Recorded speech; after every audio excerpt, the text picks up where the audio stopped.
And welcome you live here to the Brevard Sports Network for Tuesday night football here from Cocoa Beach High School. I'm Jackson Robb. Alongside me tonight is Logan Pettit back in Brevard County, and behind the camera doing production is Kayla Brown as always. And we have ourselves what should be the final installment of Tuesday night football this season on the Brevard Sports Network, and the last of the makeups that I can tell on the schedule, as we have Cocoa Beach and Bayside here from Cocoa Beach Junior Senior High School. Two programs here, Cocoa Beach and FHSA Independent, coming in with a 2-5 record, hosting the 4-5 Bayside Bears, who are actively competing for a Sunshine State Athletic playoff spot. And bring Logan in here, and looking forward to this one. Two teams I'm yet to see this season, and definitely two up-and-coming programs that have a lot to prove here on Tuesday night. Yeah, glad to be back here in Brevard County. Had a week-long hiatus. I was up in Atlanta. Glad to be out of there and back here and watching some football on a Tuesday night. It's almost like we're watching some Tuesday night action. Funny enough, Jackson, I think it's well documented the familiarity I have with this Bayside program. The last time I was here at Cocoa Beach High School was my second year coaching. I was at Mel High, and Satellite's field had been infiltrated by mole crickets that season, and so they had to play their home games here at Cocoa Beach. So it wasn't even against Cocoa Beach. We were at this game. It was against Satellite. But yeah, good to be back here, and good to be able to watch some football with you guys. On recorded record on Max Prep's first meeting between these two teams since at least 2004. You look at Cocoa Beach coming in at 2-5 under first-year head coach here, at least, Coach Ted Kimmy, a familiar name for the Satellite faithful, coming over from Satellite after I think a year and a half off from coaching. You look at the 2-5 record for the Minutemen, the loss to Lake Placid, a win over Cambridge Christian, a win over Winter Springs, but they're riding 4 straight losses to St. Edward's, Space Coast, Masters Academy, and Holy Trinity. That Holy Trinity loss last week, they scored 2 touchdowns, lose 14-12, but they missed an extra point and then couldn't get the 2-point conversion to tie the game. So they've had a lot of close losses this season. Now they have one against the Bayside Bears, who come in at 4-5 under second-year head coach Billy Miller from the Sunshine State Athletic Association. For Bayside this season, they have wins over St. Edward's and Atlantic, a loss to Deltona, win over Tradition Prep. Then they rode 4 straight losses to Harmony, Centennial, Astronaut, and Melbourne, win over Okeechobee. And on Max Preps, this is Bayside's final regular season contest here against Cocoa Beach, looking to finish the season at 500, coming off an 0-10 season. So what a turnaround for Bayside here. And again, last game of the regular season here for Bayside, looking to end up at 5-5. Yeah, and you said it, man. I mean, heck of a turnaround. Go winless one season, and people say what they want about dropping down into the Sunshine State Athletic Association, but I think it's a good idea, especially for a school at Bayside where numbers can be thin, and it helps kind of ride a momentum and get people behind the program. See the teams take the field here, and look at Cocoa Beach. They are an FHSAA team, but they are an independent, meaning they're not going to be playing for a playoff spot at the end of the season. They'll be fighting for a bowl game spot, and that has some different criteria. But they come in at 2-5, still with a few more games to play in the regular season.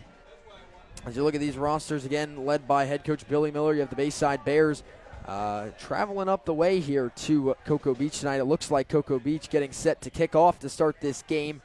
And, last week we had some big games on the network. This week starting out on Tuesday night, and we'll go all the way to Friday for the next games. We also had the 8-man rivalry game tonight. Alan Zaldarzinski and Nick Donahue on the call for Merritt Island Christian and Calvary Chapel. Last score I saw for that one, I think, was at halftime. It was 30-0 Merritt Island Christian, as the Cougars are 2 wins away from the perfect regular season and looking to get one of those 2 tonight against their really only rivals in Brevard when it comes to 8-man football in Calvary Chapel, who are 4-4. I believe that's the only Tuesday night football or any other reschedules we have all of this week, and then it'll be back to Friday night for your regularly scheduled programming on the Brevard Sports Network. And as we get set to kick off here from Cocoa Beach, it is the Minutemen getting set to boot it down to the Bayside Bears. It looks to be for Cocoa Beach, number 20. That will be Keelan Gonzalez to kick off for the Minutemen. This is going to be a game, the first half going to tell you a lot about these teams. I mean, playing on a Tuesday night, you see some wacky games, some interesting results, and it'll be interesting to see how these teams come out, what they bring to the table here as Gonzalez is going to get things underway with the kickoff for Cocoa Beach here for Tuesday Night Football on the Brevard Sports Network underway. Gonzalez kicks it short. It is returnable for Bayside up across the 40, down at the 40 there on the return by number 27 for Bayside. That will be Logan Norris. That'll be first down and 10 for the Bayside Bears. Starting off with solid field position here, too, with the short kick. Absolutely, and yeah, the sky kick there taken by that second line, and solid return sets up Bayside with first and 10 at their own 40. Starting quarterback is Caden Brabham, coming in with 784 yards, 9 touchdowns, 5 interceptions. Their leading rusher with 404 rushing yards this season is Colston Patterson, but they also have Caden Brabham with 314 rushing yards himself in the quarterback position. Their leading receiver is Evan Sherburne with 245 receiving yards. First down and 10, Bayside at their own 40. Brabham will turn and hand to start the game right up the middle across the 45. And just shy of midfield where the first down line to gain was there for the carry by Elijah Grimsley. Makes it second and short for Bayside. We watched this team a couple times last year, Jackson, and they kind of ran more of a wing tee type power. Not wing tee necessarily, but more of like a pro style. It looks like, watching them in warm-ups, it looks like they're going to still some of those same running principles, but out of a spread look. Which I kind of like that idea, kind of get a lighter box to help your run game. See the run there on first, gets 8 yards. It'll be second down and 2 now for Bayside. Look at this Cocoa Beach defense led up front of that D-line by Roy Miller, Nate Pond, and Ryan Rogers. Listed as just starting a 3-man front. Second down and 2. Brabham will drop back to pass, throws a quick curl underneath, and they have the first down already across midfield up to about the Cocoa Beach 43 there. Is the reception by Evan Sherburne, their leading receiver, makes it first down and 10. Bayside, sponsored by Natwick Insurance. Their linebackers they have starting is Kyler Coe, Sean Brodigan, Dorian Nicholson, and Austin Persico. Their corners are Cam Williams and Bam Howard. Strong safety is Brady Supp, and free safety is Angel Stanley. That is the Cocoa Beach starting defense. First down and 10, Bayside at the Cocoa Beach 44. 2 receivers either side. Brabham in the shotgun again. Turns hands off right up the middle. And Grimsley gets another carry there just up to around the 40-yard line of Cocoa Beach to bring up second down. Grimsley comes into this game with 215 rushing yards, their third leading rusher on the team. Got the first 2 carries tonight. Makes it now second down and about 7 for Bayside at the Cocoa Beach 41. It's more of a pro style. Look, you got an unbalanced line here. That's always fun. Yeah, they stack the box here on both sides. Second down and 7. Handoff up the middle to Grimsley again. And he carries some tacklers across the 35-yard line, just at around the line to gain there on the second down carry. And they're going to give him the first down. It is enough on the run by Grimsley to move the chains again for Bayside inside the Cocoa Beach 35. Yeah, that little tackle over formation is something to keep an eye on, Jackson, because technically that in-man on the line of scrimmage is a eligible receiver. It looked to be a guard there because their kind of wing was off of the ball, so he can release for a pass pattern if they so choose, and that's always a nice way to see if you can catch the defense nap and send an offensive lineman out for a pass, and I'm sure he would appreciate it as well. Yeah, I mean, it's treated like the Detroit Lions a few weeks ago, throwing multiple passes to offensive linemen, hook and ladders. Yeah, it's first down and 10 now for Bayside at the Cocoa Beach 34. Brabham motions Grimsley out of the backfield. He'll throw the quick swing pass outside, breaks 1 tackle. Bayside all over him after that for a short gain. Different play set there for Bayside. They run the swing pass. Could be an RPO look out of that sort of formation there, and you see him end up throwing the swing and not getting far with it. It was the right read. You just need a better effort of Javier Graham, number 11, just really didn't block anybody there and could have sprung his running back free for big yards. But it's been all Grimsley so far for this offense. Gain of 3 once again. Second down and 7. Bayside at the Cocoa Beach 31. A methodical drive right on down the field to open this game for Bayside. As Brabham drops back to pass, pump fakes, throws a quick curl over the middle. It is caught. And turning upfield there was their leading rusher, Colston Patterson. And that is going to be third down and short for Bayside It'll be 3rd and 2 at the Cocoa Beach 26. So far, a lot of runs, some underneath passes, but those quick chunk plays are what has been able to get them down the field. Now facing 3rd down for the first time on this drive. Bayside looks at 3rd down and 2. 8 minutes to go in quarter number 1 here on their opening drive. Brabham under center for 3rd and 2. Turns, hands off to Colston Patterson up the middle. He falls forward, and that'll be enough for another Bayside first down. Just knocking on the door of the Natwick Insurance red zone. It'll be 1st down and 10 for the Bayside Bears on the carry by Colston Patterson. A nice little trap look there to give it to the fullback. That pulling guard around and let the fullback lead up on behind him. Again, Bayside about 2, 3, 4, 5 yards every play, and it's a great recipe to move down the field. 1st down and 10, Bayside at the Cocoa Beach 23-yard line. Brabham in the shotgun once again. With Grimsley, it will be a handoff up the middle to Grimsley, who lowers his head, runs through the line, and picks up a solid chunk of yardage on 1st down again. That will move them inside the Natwick Insurance red zone for 2nd down. Bayside continues to march down the field. But, simple offense, but sometimes keeping it simple works best, and that's what Bayside's doing right now. Well, they're showing good balance here, too. I mean, it hasn't just all been running the ball. They've aired it out a couple times, keep defense honest, but, this is certainly a team that's going to want to keep it on the ground, but, doing what the defense is giving them, and it's a recipe for success. 2nd down and 6. Brabham drops, throws the flat route, overthrows Colston Patterson into dangerous territory over there by the sideline. Luckily, it falls incomplete. And for the first time, kind of getting thrown off of their schedule on this drive, so to speak, at 3 to 4 yards every play. Makes it 3rd down and 6 for Bayside from the Cocoa Beach 18. Jalen Miranda, number 17, open on the go route. If he would have just feathered it out there, we're talking about 6 points. Incompletion on 2nd on the overthrown flat route. Brings up 3rd down and 6 for Bayside, looking to keep this opening drive alive that has taken about half of the first quarter already off the board. Really the first time the clock has stopped right there outside for the short stops after 1st downs. 3rd down and 6. Brabham rolls out, tucks it, and he's going to run it. Caden Brabham diving for the 1st down. And we'll see where they mark him down. He's going to be close to the line to gain. We noted Brabham, their 2nd leading rusher. Definitely not shy to tuck it and go. And they're going to give Bayside the 1st down. What an effort by Brabham. And laying out to pick up the 1st down is their starting quarterback. And it'll be 1st down and 10 Bayside again inside the Cocoa Beach 12. A little discrepancy there between the white hat and the line judge. Line judge was holding up his fist for a 4th down, and white hat was pointing towards a 1st down. But, yeah, way to stick his nose in there, kind of dive ahead, get that 1st down. And heck of an effort by Brabham on 3rd down. Brings up 1st down and 10 Bayside at the Cocoa Beach 12-yard line.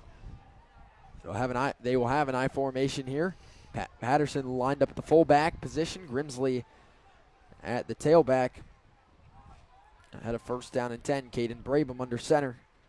Turns, gives to the tailback. Grimsley around the edge. Cuts it back inside. Takes a hit. Stays on his feet. Pile is moving. They will whistle it dead. And it looks like inside the 5-yard line. Going to bring up 2nd down and short for Bayside. Telling someone to get off the field. Helmet came off deep in the end zone there for number 15 for Cocoa Beach. And that's Roy Miller. He will have to take a play off.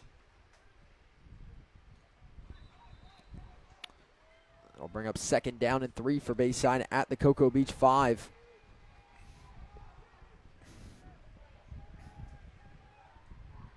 Just a resultant factor of this style of offense is that clock will bleed. 5.5 minutes to go in the first quarter. Still on the opening drive. 2nd down and 3. Handoff underneath to Colston Patterson.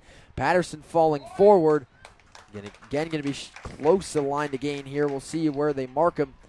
1st down line to gain is the 2-yard line. It is going to be 3rd down and 1 for Bayside at the Cocoa Beach 3. I like to think this would be, you got 2 downs to pick this up, Jackson. I mean, I saw their kicker in warm-ups, but I mean, the way they methodically kind of move the ball here, I think 6 points is what you want. Definitely think it is in the realm of possibilities. With the way they've been moving the ball, too, I mean, 2 plays to get a yard, I think, is what you got to be thinking here. 3rd down and 1 now for Bayside inside the Cocoa Beach 5-I formation. Ball on the ground. Brabham picks it up, falling forward. He's in. Touchdown, Bayside. Nice play there by Caden Brabham to pick it up off the ground and just fall forward into the end zone pretty much.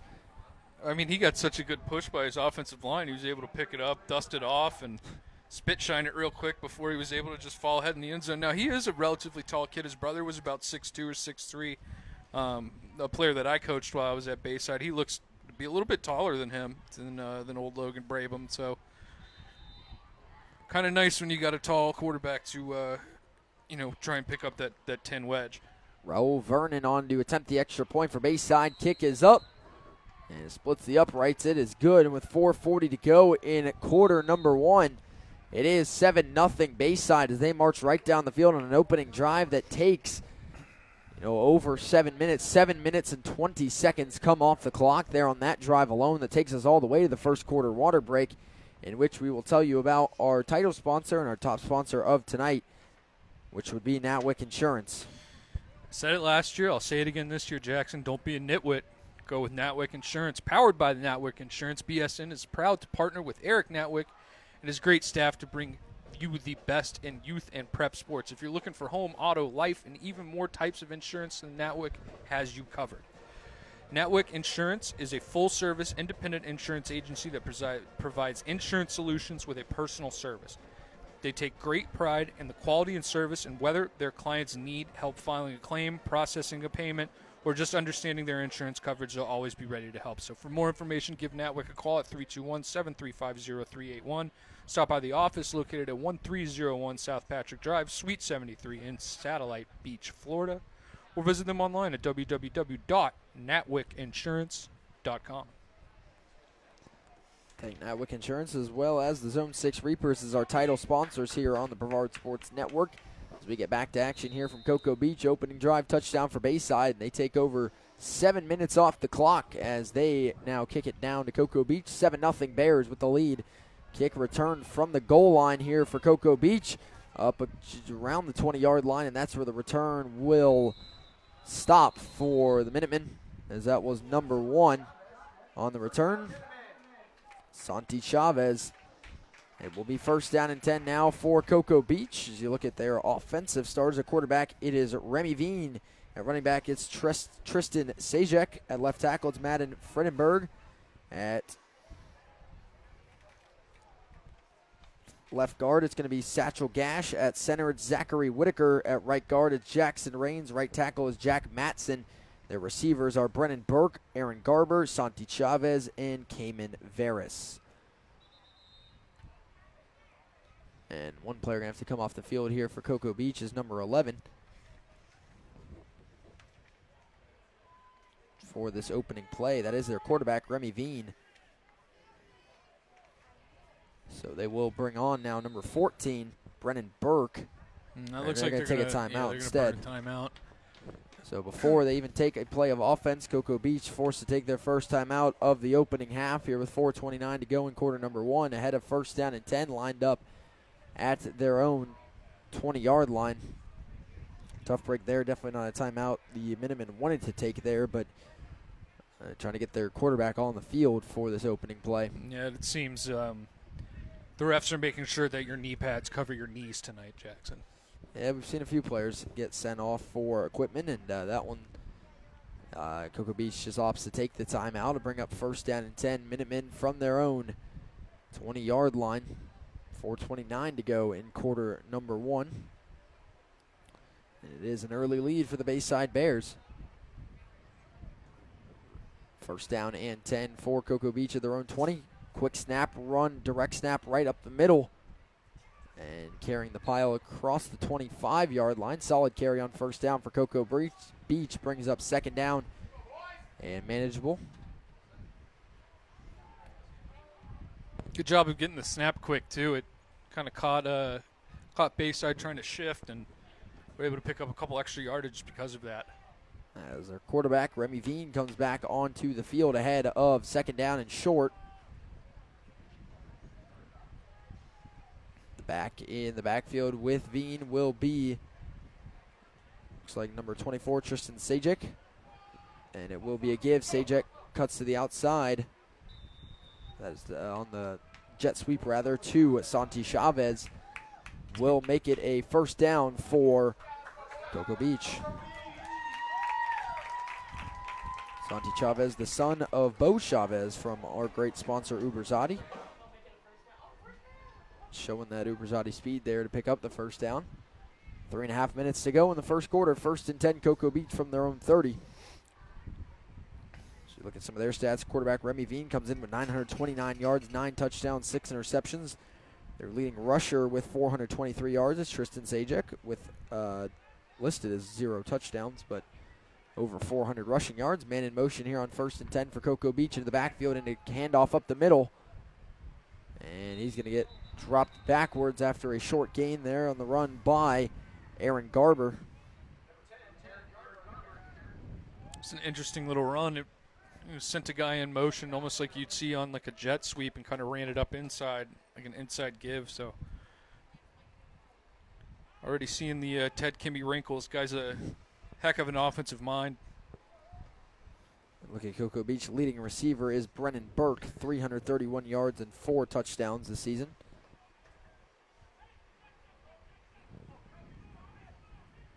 Brings up 2nd down and about 7 for Cocoa Beach. Handoff right up the middle again. Nowhere to go into that Bayside front.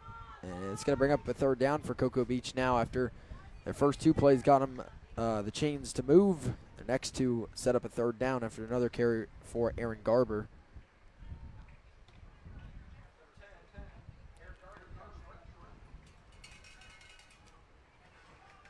And it will be 3rd down and 6 now for Cocoa Beach at their own 34-yard line. We'll see what the Minutemen draw up here. It's been all run so far, but now on 3rd and 6, we'll see what the call looks like for the Minutemen. 3rd down and 6. They motion Garber out of the backfield. Veen drops back to pass. Throwing upfield on the outside. Routed is caught. Inbounds. 1st down, Cocoa Beach there. And a nice completion to Brennan Burke, their leading receiver. And that'll make it 1st down, Minutemen. That was a fun little play design. Kind of roll the running back out there to kind of make some eye candy, see if you can get the secondary peeking into the backfield, and they certainly did. Safety caught wind of what was going on with that running back, and before he realized it, had a nice little corner route coming in for the 1st down. Nice out route there, and the completion from Veen to Burke brings up 1st down and 10 for Cocoa Beach from their own 47-yard line. And the shotgun, it is Veen. They'll bring a man in motion. It is Chavez. He'll tuck up behind the line. Veen tosses to the outside to Aaron Garber. And Garber finding nowhere clean to run. And that's going to bring up 2nd down and long for Cocoa Beach. As play-by-play, the run game has slowly gotten less and less effective here as the Bayside defense crashing into the backfield. That one gets nothing on 1st. It'll be 2nd and 10 for Cocoa Beach from their own 46. Already coming up on just 1 minute to go in the 1st quarter here from Cocoa Beach.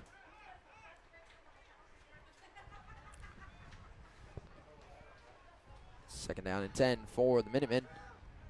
They'll have a bunch formation with one receiver split wide to the boundary on either side of the line. This one's going to be a little shovel underneath to Santi Chavez. Chavez trying to spin out of tackles. He'll be swarmed after a gain of about 4 yards up to the 50. That'll bring up 3rd down and about 6. 30 seconds to go in quarter number 1.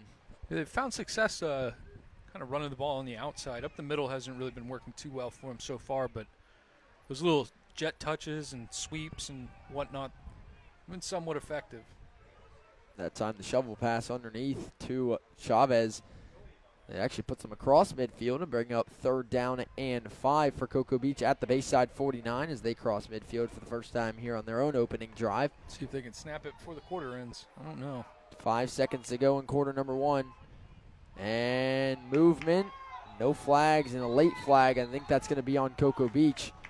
As if it was Bayside, I think they were giving him a chance to get back, but the far judge sees a receiver jump, and that is the case. It'll be a false start on Cocoa Beach as the 1st quarter ran out.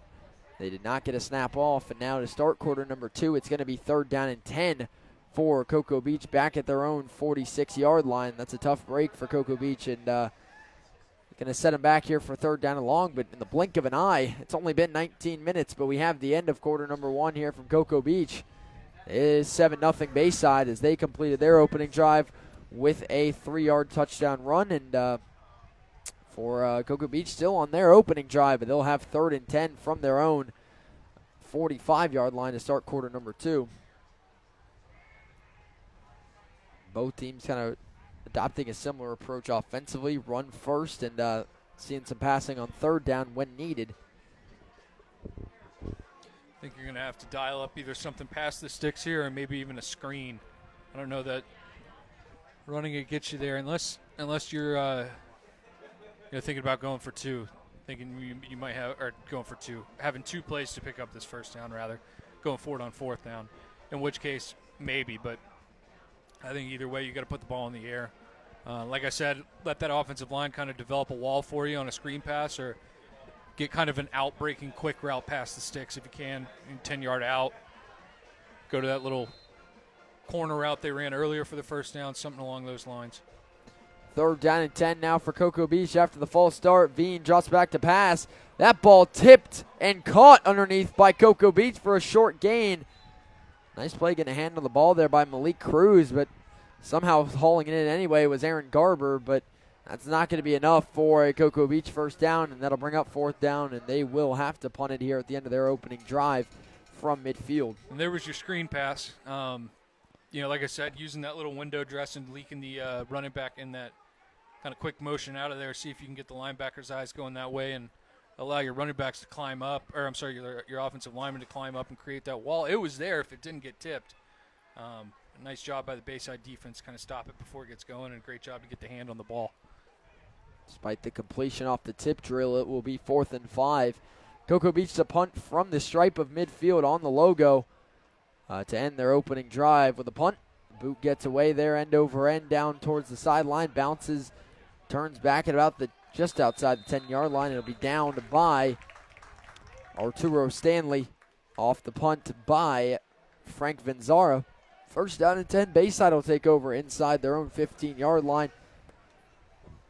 Opening drive, marched down the field really without a hitch, running and passing the ball occasionally, but again, just a lot of chunk plays, 3-4 yards on 1st, 2nd, and 3rd down, and that's just enough to get them all the way down the field and into the end zone with a Caden Brabham keeper out the middle for the touchdown, and the Bears lead at 7-0 still. 1st down and 10.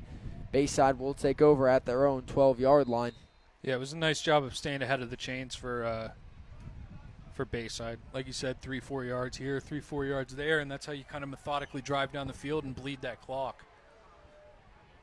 1st down and 10 for Bayside at their own 12. Cocoa Beach stacking the box. This one going to be a handoff right up the middle. And no room to run up the gut that time. It'll bring up 2nd down and long for Bayside. Good stop for Cocoa Beach up front, diagnosing the run quickly and getting on top of it. Looked like the run that time was by Colston Patterson right up the middle. That's just a gain of 1. 2nd down and 9 for Bayside.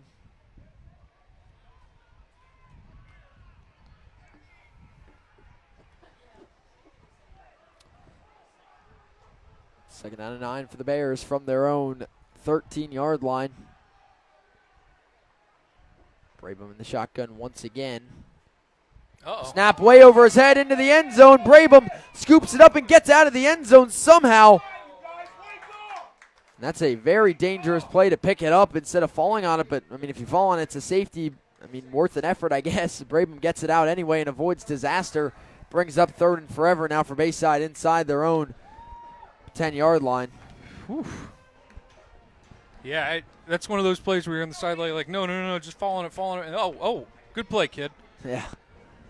Well, that's one, too. You know, you're just glad it works, as you say there, because if you go to scoop it up and you miss the ball or kick it, could be a touchdown. So. Yeah, exactly. And 2 points is a lot better to give up than 6. That would be true. It's 3rd down and long now for Bayside inside their own 5-yard line. It just will be a direct handoff bouncing outside And not a lot going there for Patterson on 3rd and long. Will bring up 4th down for the first time in this game for Bayside. And after a quick opening, not quick as in time, but quick plays down the field to get them in the end zone. Last drive only seeing 2 third downs. Their second drive of the game will go to 4th down and 12. And we will see Bayside have to punt from their own 10-yard line after one bad snap on this drive. Got to make sure this one is good to get this punt away from your own end zone.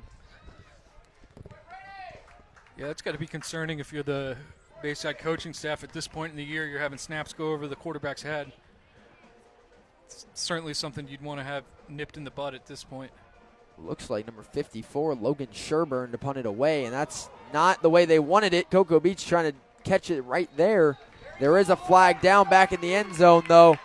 And we'll see if this is running into or roughing the punter. Roughing would give him a first. Running into would still keep it 4th down. Kind of ill-advised to catch that ball or let that bounce.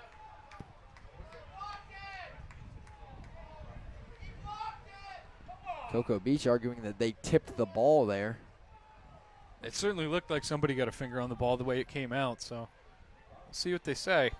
Which I'm pretty sure if it's tipped, then you won't have a penalty for running into the kicker. That's correct. It's much like a and it tip, is waved off. Wave it off. It was tipped. So very good starting field position now for Cocoa Beach off the tipped punt.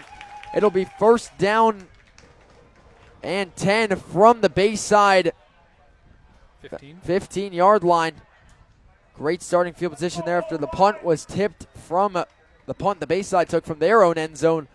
Only goes about 15 yards, and Cocoa Beach quickly fell on it to down it right there before it rolled. And I do think they did get a hand on it and blocked it a little bit. Yeah, I think so. They definitely, that ball didn't get very far over the line. 1st down and 10, Cocoa Beach at the Bayside 15. They will start with an empty set, motion Garber into the backfield, and give the handoff up the middle. And Garber will muscle his way across the 10-yard line.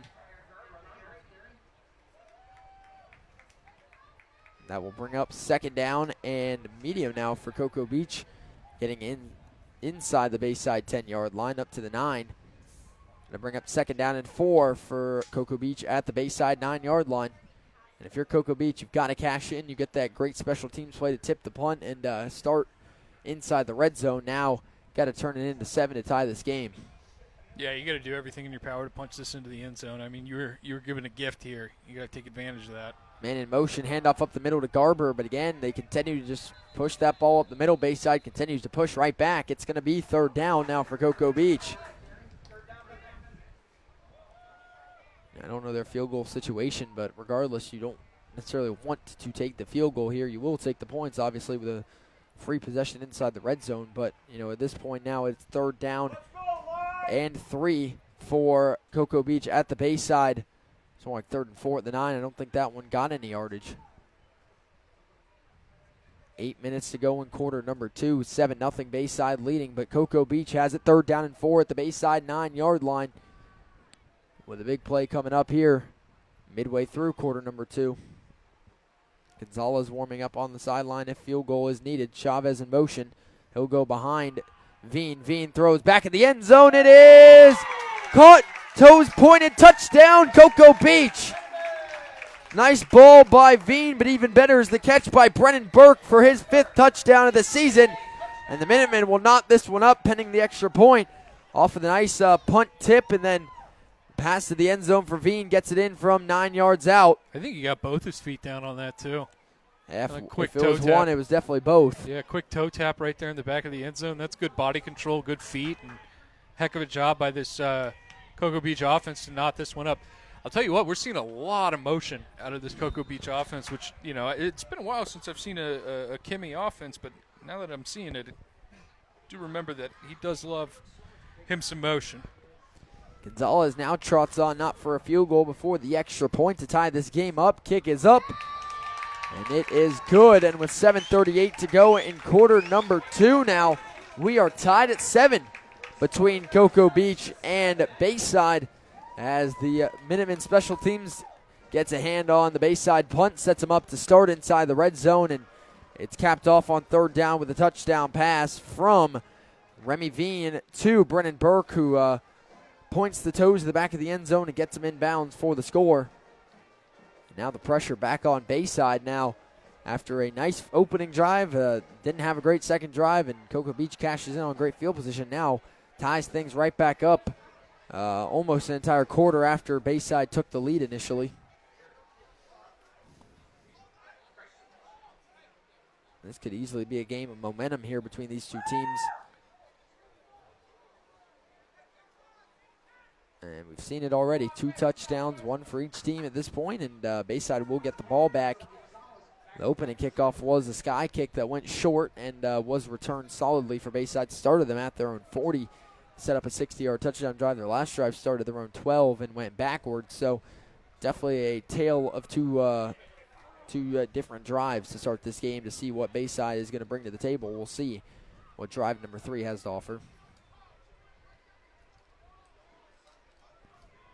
Will be Keelan Gonzalez to kick off once again for Cocoa Beach. Coming off the extra point to tie the game. Gonzalez does go deeper with this one, all the way back. Bayside didn't have a returner that deep. Luckily, that ball rolls into the end zone because they weren't ready to return it.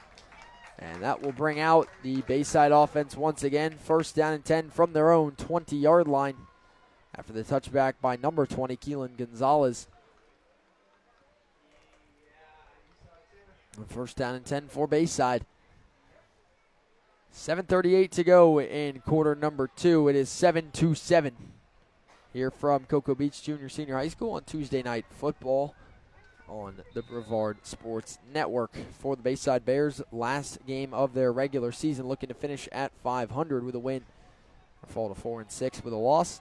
Cocoa Beach at 2-5, needing some wins here to make a bowl game push. As this will be a handoff up the middle to start the drive. Nice run through the first and second level there of that defense, brought down in the secondary on the run by Colston Patterson, will give Bayside a quick chain movement and another first down and 10. And they're not going to huddle up here. They're going to go quick. Tempo, first down Bayside. Cocoa Beach still not set. Hands off up the middle to Colston Patterson. And Patterson takes a hit there. Doesn't get too far on first, but gets enough yardage to have a successful first down carry. That's back-to-back plays they've ran power, and heck of a job by 56. Their left tackle, that's Wyatt Perhealth.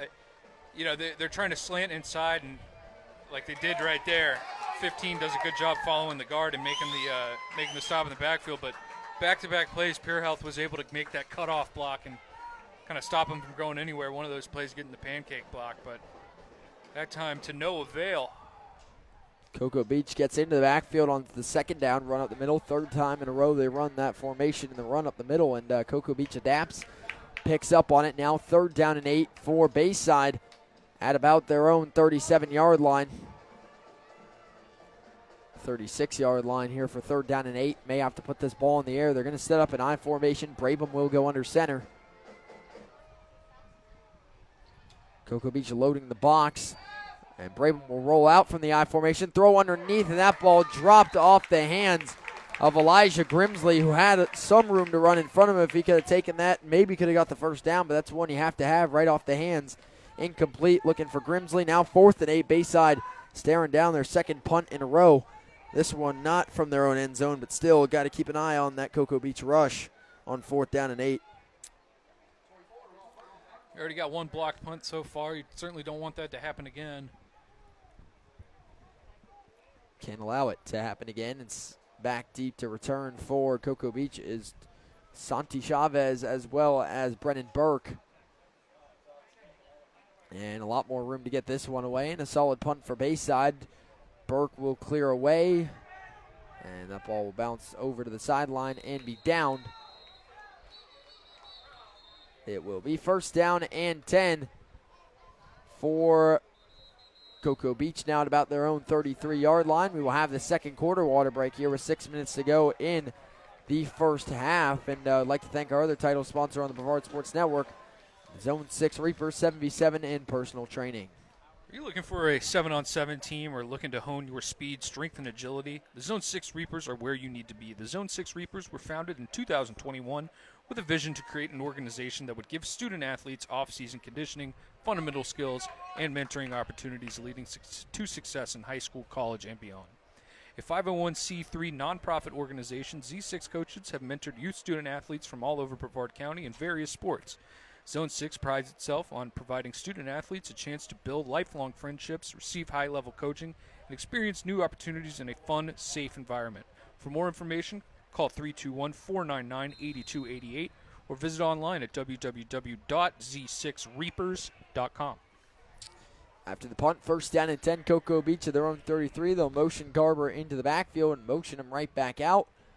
And Veen will play fake, throw on the swing to Garber, who drops that ball. And they're going to say he did not make a football move with the ball. They'll call it incomplete. Coach Kimmy not happy about that one. Yeah, he had dropped it before he even took the hit. They'll bring up second down and 10, luckily. In a way, luckily, he drops it, doesn't make a football move that would cause that to be a fumble, and there was a lot of green grass behind that play. His incomplete pass brings up second down and 10 for Cocoa Beach at their own 33 after the incompletion on first. On a swing pass from Veen to Aaron Garber. Halfway through quarter number 2 with 6 minutes down, 6 minutes to go, and we are tied at 7 here from Cocoa Beach. Second down and 10 for the Minutemen from their own 33-yard line. Veen motions his back out of the backfield. Bayside stack in the box. They'll bring him right back into the backfield. This is Tristan Sajek. And we have pre-snap whistles. It's going to be a delay of game. That's what happens if a little bit too much going on pre-snap. It takes too long to get behind your count. That'll back him up 5, and that's an avoidable penalty with a delay of game. Brings up second down and 15 now for Cocoa Beach back to their own 28. It did seem like a quick play clock. Yeah, I would agree. Unfortunately, in high school football, we don't have a visual play clock, so couldn't tell you how it was going down, but it is a delay of game for Cocoa Beach to bring up second down and 15. Back at their own 28-yard line. Veen brings Chavez in motion. Jet touch pass to Santi Chavez. He's dropped for a loss of a yard on second and long. Now makes it third and a little bit longer. It'll be third down and 16 now for Cocoa Beach, and a long way to go here. And for either team, I don't think we've seen a play over 15 yards. So going to need to have the biggest play of the game here to pick up the first down. Big night for Cocoa Beach sports. Their girls volleyball team in the state playoffs for the first time in 10 years tonight, playing at the Villages, and obviously the football team on the Brevard Sports Network right here playing some Tuesday night football against the Bayside Bears. So a lot going on here at Cocoa Beach tonight, whether here or on the road. Big play here, third down and 15 for Cocoa Beach. Veen drops back, looking over the top. He'll let that ball fly deep into the secondary, and that interception is dropped there over the top by Dilf Brito. And he had that one downfield, almost caught that one like a punt over his head on the run, but just kind of bobbled it and just dropped it right through his hands. It'll bring up fourth down and 15. And now it will be a punt downfield, and tough break there, but we'll see what the punt looks like, and may end up getting better field position by dropping the interception, although I know for Mr. Brito, that's not what he wanted to happen there. No, he definitely wanted to be able to come away with that one. Yeah, there on that ball by Veen just really sailed it downfield and over the top of his receiver, straight into what would have been the safety's hands. But it falls incomplete, fourth down and 15, and it'll be the second punt of the night for Cocoa Beach. Back there to punt it is Frank Vinzara. One deep to return for the Bayside Bears. Fourth down and long. Vinzara gets it away. Flag is down. That ball bouncing down, and the returner really didn't make an effort to get away from that ball. No, you should get another flag right here. I was going to say. Just lit somebody up for no reason. You're going to get an illegal formation over here on the punt team, but you really ought to get a personal foul. I mean, somebody just took out the returner away from Evan Sherburne. Way away from where the ball was. I mean, he was nowhere near the ball. Yeah, it was a blindside hit, too. He wasn't looking really towards where he got hit from. So, interesting no call there, but it will be an illegal formation on Cocoa Beach. And it'll be first down Bayside after the ball was downed inside their own 40-yard line. First down and 10 Bayside at their own 37. 4:55 to go in the first half, and which seems like enough time for a typical drive, but for Bayside, their opening drive went 7 minutes and 20 seconds, so they may have to speed up their tempo a little bit if they want to get into the end zone before halftime. Get a score on the board at least of any sort. First down and 10 for Bayside at their own 37. Brabham in the shotgun. Cocoa Beach loads the box. It will be a play fake. Brabham rolls out right. Reverses field the other way. Brabham tucks it, bouncing to the outside, and dives across the 40. And that will bring up second down and about 6 for Bayside at about their own 41-yard line. Brabham not afraid to put his body on the line there, tucking that ball. He's not one to slide. It seems like he'll dive through tackles if he has to pick up yardage. Second down and about 6 here for Bayside from their own 41. Brabham in the shotgun with Grimsley. Brabham drops, rolls out to the right, throwing on the run to the outside. That ball is dropped by Bayside, and that would have been a first down. Now brings up 3rd and 6. And for both teams on either side of the ball here, we've seen a case of the drops.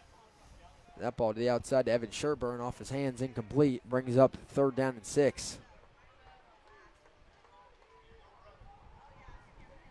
That's one you want to haul in there if you're Sherburne. Yeah, definitely would have picked up the first down and kept the clock moving, which appears to be something that Bayside likes. So they like to burn a lot of clock, but 4 minutes to go in the first half, ahead of 3rd down and 6 for Bayside at their own 41. Brabham drops, quick throw up the seam, and that ball is incomplete just over the head of Colston Patterson there, who he had opened down the seam, just really a really quick drop and just lofted that ball up there, incomplete. Angel Stanley in coverage. 4th down and 6, and Bayside will bring out the punt unit for the 3rd time in their first 4 drives. As coming back out will be Logan Sherburne. Listed on the roster as an O lineman, D lineman, but also apparently seen he here to could play punt. punter. 2 deep to return again for Cocoa Beach. 4th down and 6. Bayside will punt it from their own 41. Logan Sherburne gets it away. And over end ball kind of dies in the air, takes a big backspin. And that helps Cocoa Beach as they'll start now 1st and 10 at about their own 44-yard line.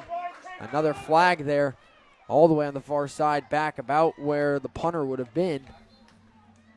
We saw one hit running into or roughing the punter waved off earlier. This one's not going to have anything to do with that. That's going to be a false start on Bayside. And that'll just be declined, so they won't have to punt again. 1st down and 10 for Cocoa Beach from their own 44-yard line. They have 2 timeouts and 3 minutes and 51 seconds to go in the first half, as the Minutemen are all tied up with the Bayside Bears at 7. Cocoa Beach will get the ball after half, so they could have a chance here if they can score to go 2 for 1 out of the half and really extend a lead if they can get it.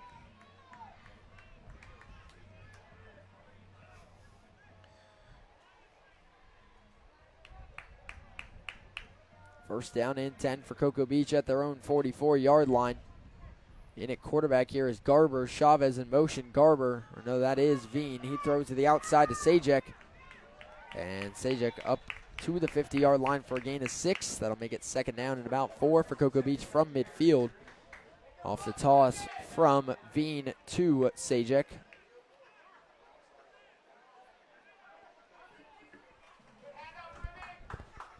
Again, another game on the Brevard Sports Network tonight between Calvary Chapel and Merritt Island Christian. That game should be wrapping up soon if it hasn't already. Game kicked off at 5 o'clock. Tomorrow night we will have volleyball state tournament action here on the Brevard Sports Network with the Merritt Island Mustangs and the Vieira Hawks. Both of them looking to go back to the Final Four. Final score, Merritt Island Christian is 9-0, 1 win away from the perfect regular season. They beat their rivals, Calvary Chapel, 44-8. And this will be another delay game on Cocoa Beach, their 2nd here of the first half. And that's now going to make it 2nd down and 9 instead of 2nd and 4. And those are, I would say, probably the most avoidable penalty you can have. And that'll make it 2nd down and 9 for Cocoa Beach at their own 45-yard line.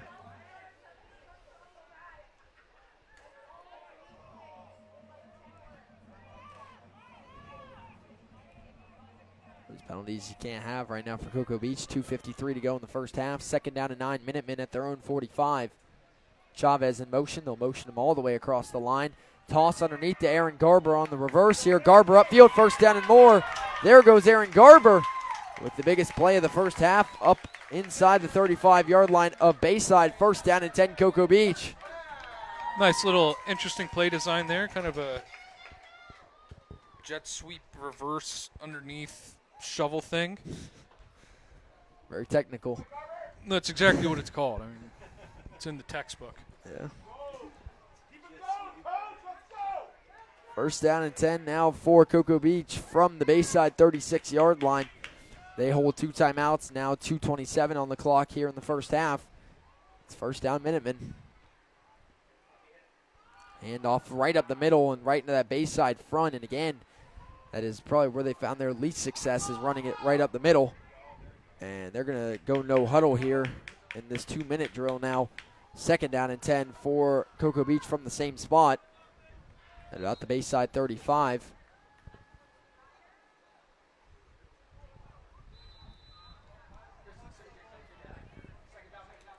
Second down, Sajek got the carry on first for no gain.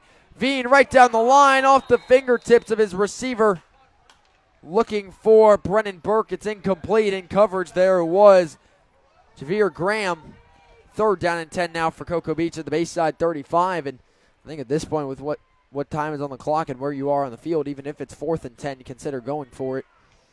Yeah, I mean, that would be a pretty deep field goal at 35-yard line. You add 10 plus 7, that's a 52-yard field goal. Yep. I don't think that's happening. No, and I don't see a point to try and flip the field this late. I think you could just give it a shot, but we'll see. I think you try and pick up 6, 7 yards here and then make it a 4th and a little bit more manageable. You don't have to get all 10 right here. 3rd down and 10. It'll be an empty set. They motion one, and once again, they'll throw a deep screen. Double pass going down the field. Had his receiver. Illegal formation.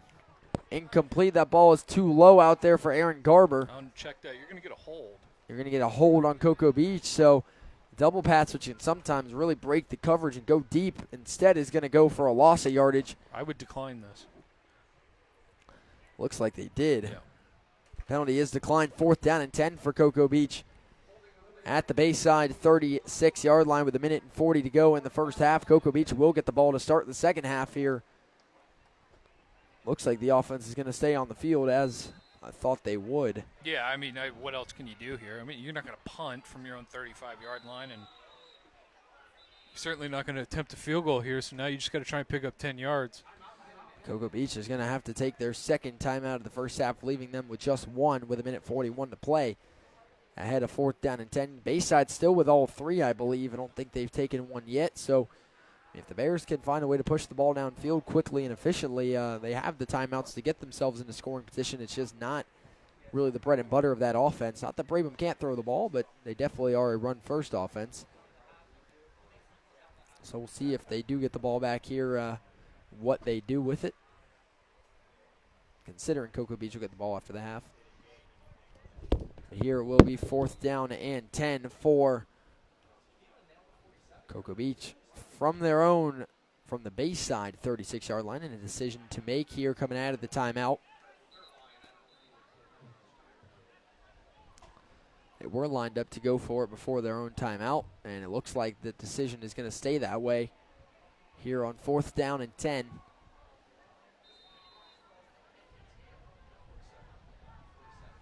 Be from the far hash.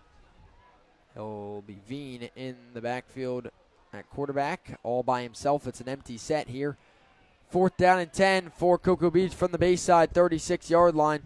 They motion Burke around the backfield, throwing the swing pass again, dropped by Brennan Burke. No whistle yet. I think this is being ruled a fumble. Ball still out. That was a forward pass. That's what I was thinking. The ball rolls out of bounds eventually. And regardless, it's a turnover on downs or a fumble recovery or an incomplete pass. No matter what the call is, it is Bayside football. So Cocoa Beach will turn it over on downs in Bayside territory here on their last drive of the opening half, it looks like. Bayside will take over, first down and 10, as they do end up ruling that a fumble. It'll be first down and 10, Bayside at their own 39-yard line here. A minute and a half to go in the first half. Bayside has 3 timeouts to spare.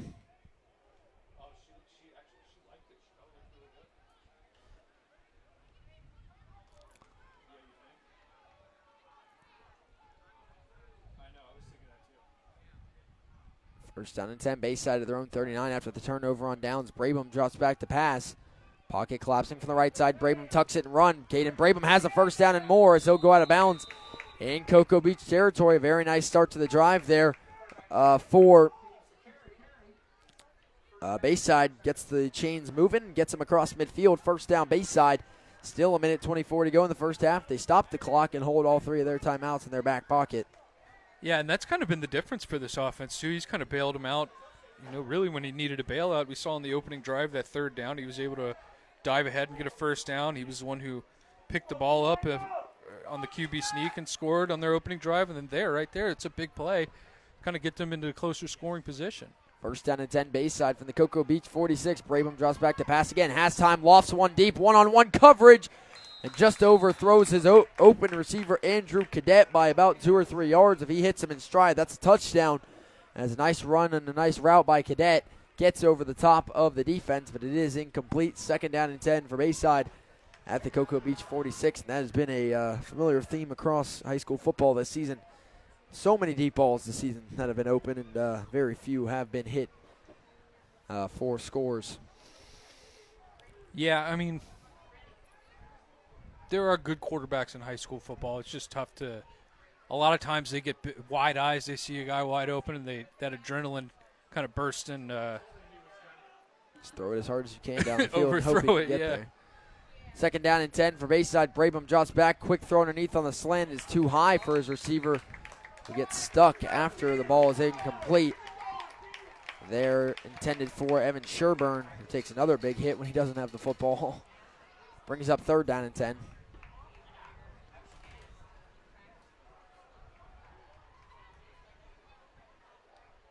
Now we'll see if Bayside continues to try and play down the field here on third down, or if they shift in any way. Minute 13 to go in the first half. Third down and 10. Bayside at the Cocoa Beach 46. They have 3 timeouts. Cocoa Beach has just 1. Cocoa Beach will be getting the ball after halftime. Brabham in the shotgun. Third down and 10 for Bayside. Brabham steps up in the pocket. Looks like he's going to run it again. Brabham tucks it. Cuts to the outside. Good stays move. on his feet. What a play. First down, Bayside again. And Caden Brabham putting on a show with his legs. That is a clean juke move there to break the tackle and get the first down for Bayside. That's a high-level play for Brabham. And looks like you're going to get your first Bayside timeout. Are they not going to give him the first down? looks like he got it, unless his foot went out of bounds. It looks like it's going to be well, third. they're marking it ahead. Marking it far ahead of the markers here. Well, it would be fourth down if it's not the first down, but it. Where the ball is marked, it's a yard ahead of the sticks. Yeah, I mean, I'm not. And they're moving the chains. I don't know what the discussion was there. It will be first down and 10 Bayside at the Cocoa Beach 35. It's a gain of 11 for Brabham. And with a 1 minute flat to go now in the first half. Bayside now down to 2 timeouts. First down and 10 Bears at the Cocoa Beach 35. And so far, a lot of the best plays of the game we've seen for Bayside have been Caden Brabham with his legs. Second leading rusher, obviously their leading passer is the quarterback. First down and 10 for Bayside at the Cocoa Beach 35-yard line. They hold 2 timeouts and 1 minute to go in the first half. Bears are driving, looking to take the lead into the half. Cocoa Beach playing with 2 high safeties. Brabham in the shotgun, drops back to pass. Pocket collapsing, throws a slip screen underneath to Colston Patterson, who will stumble and fall after a gain of about 2 or 3 yards. Brings up second down now for Bayside. But we get a roughing the passer instead. And that will give him 15 and a first down. Couldn't see it on the replay here, so don't have anything to say about it. Just a 15-yard penalty. First down, Bayside will move them down now up and around the 20-yard line. And it'll probably put them inside of the Natwick Insurance red zone for first down and 10. And this is a great scenario for Bayside. 2 timeouts and 52 seconds inside the red zone. And we'll see if Bayside can take the lead going into the half.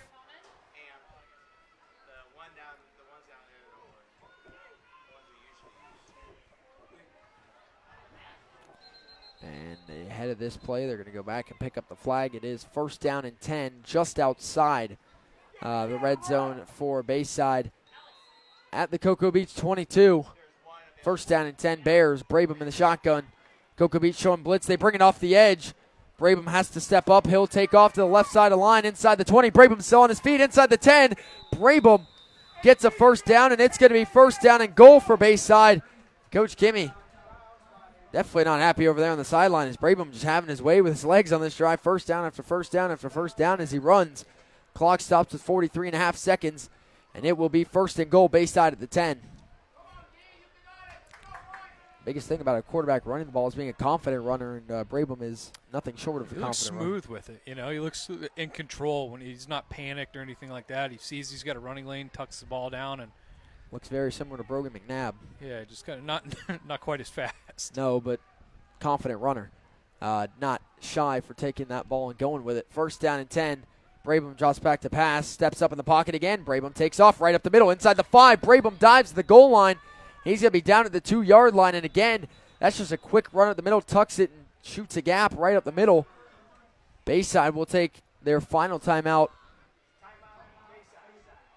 No, I think they got no, one they have more. one left. Yeah, that was their second timeout of the first half, so both teams left with one now with 34 seconds to go.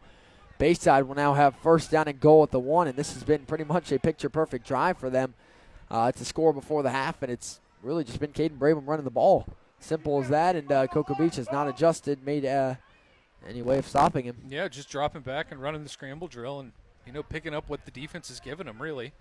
The only thing I've really seen is they brought a blitz a few times off the edge to cage rush him, but he's been just fine up the middle. So they've tried to contain him from getting outside, but even then, Brabham's still finding room to run. I don't really think any of these have been designed QB runs, though. It's just been scramble and go.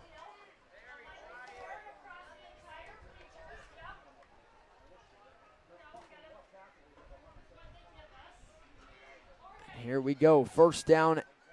Now it turns to second and goal for Bayside from the Cocoa Beach 2-yard line after the run by Brabham on first and goal. 34 seconds to go in the first half.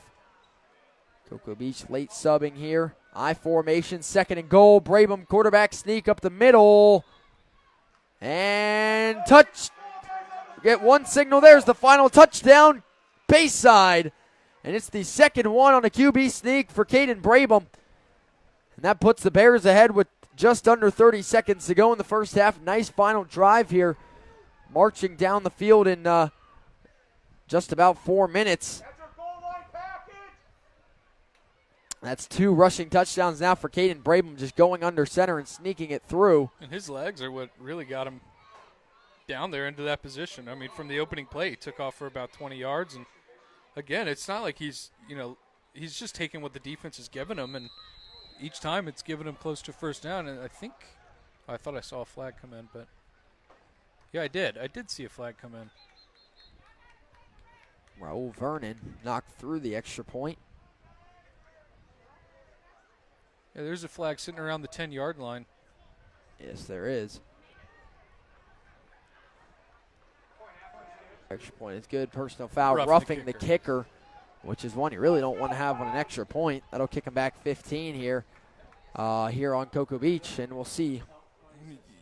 I know there's only 30 seconds left, but if they're going to move him up 15 yards here, you might want to think about an onside kick. No doubt. Why not? I mean, yeah, you get it back. There's you no get downside to it. Yeah, you could probably sneak a field goal in here before half if you're able to get it. I mean, and if you don't, they got 30 seconds to go.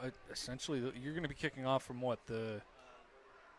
past the 50-yard line from the opposite 45, right? Yeah. So I mean, even if it goes 10 yards, it's 35 and they only have yard one line. timeout. It looks like they're not going to mark it off here. Maybe they will. Yeah, they are. They had to place it, and now they're going to step it off.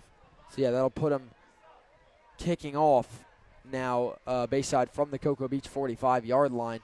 And, again, I wouldn't doubt or wouldn't wouldn't shy away from taking an onside kick here if you're Bayside in the position you're starting with. I mean, you can start, come down and touch the ball starting at the 35-yard line if you're Bayside of Cocoa Beach. 29.8 seconds to go here in the first half. Both teams with one timeout. Bayside with a 14-7 lead here on Tuesday Night Football. And kicking off will be Raul Vernon here from the Cocoa Beach 45. He's just going to drill it through the end zone for a touchback. So no onside kick here. They're just going to try and pin him deep and hold him here to halftime.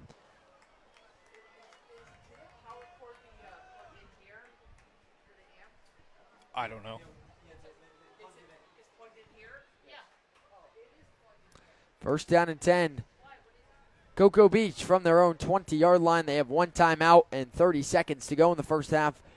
Cocoa Beach will get the ball after halftime, though, so wouldn't be surprised if they just try and run the clock here out to halftime and take a game plan. And the biggest thing they're going to need to look at halftime is stopping Caden Brabham's legs defensively. Offensively, they've been all right, as they'll hand it off right up the middle once again there, and it's going to be a short carry for Tristan Sajek on first down. And they're not going to take their timeout. Clock ticks under 20 seconds to go here in the first half. I don't know if they're going to run another play here. 15 now, 14. Being back on the field here at quarterback, lining up with 8 seconds to go in the first half. Trips near side, one receiver far, 4 seconds. They do snap the ball, and it's just going to be a run up the middle. Didn't need to snap it. Sajek gets to the outside, though. First down and more for Cocoa Beach across the 30.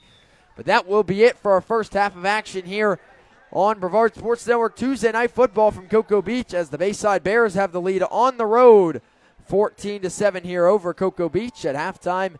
If there's a band's performance, you'll see it here on the Brevard Sports Network. But for myself and Logan Pettit, that will be it, as we will take a break for halftime with our score: Bayside 14 and Cocoa Beach 7. We'll see you back for the second half when it starts in about 17 minutes.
Is under direction of Alex Krinsky.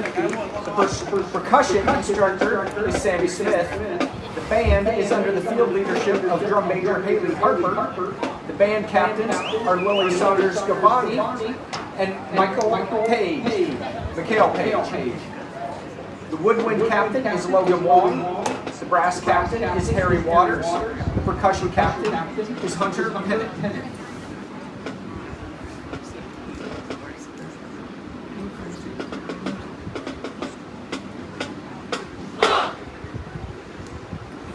Drum Major Haley Harper, is your band ready?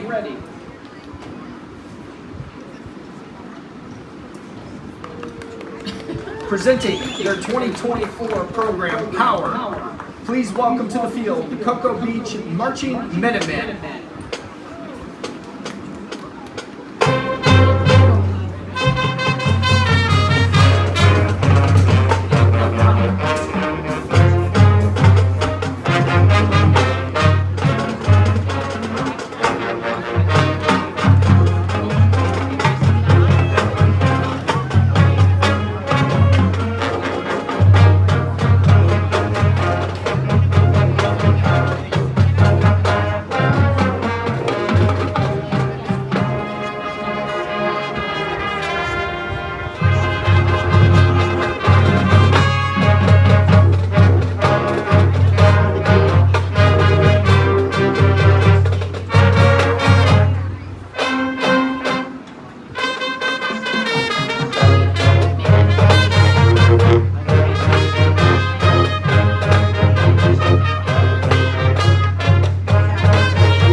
your Cocoa Beach marching Minutemen.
Welcome you back live here to Cocoa Beach for tonight's Brevard Sports Network Tuesday night football coverage here between Cocoa Beach and Bayside as we get set for second half action. Bayside leading Cocoa Beach 14-7. And Logan, what was your biggest takeaways from what you saw in that first half of action? Well, not really seeing much of either of these two teams. Kind of unsure of what to expect, but I can tell you right now, Braden's a very competent runner, and that's really what's got Bayside this lead so far. Other than that, not taking away the QB run game, outside of that, both defenses have played relatively well.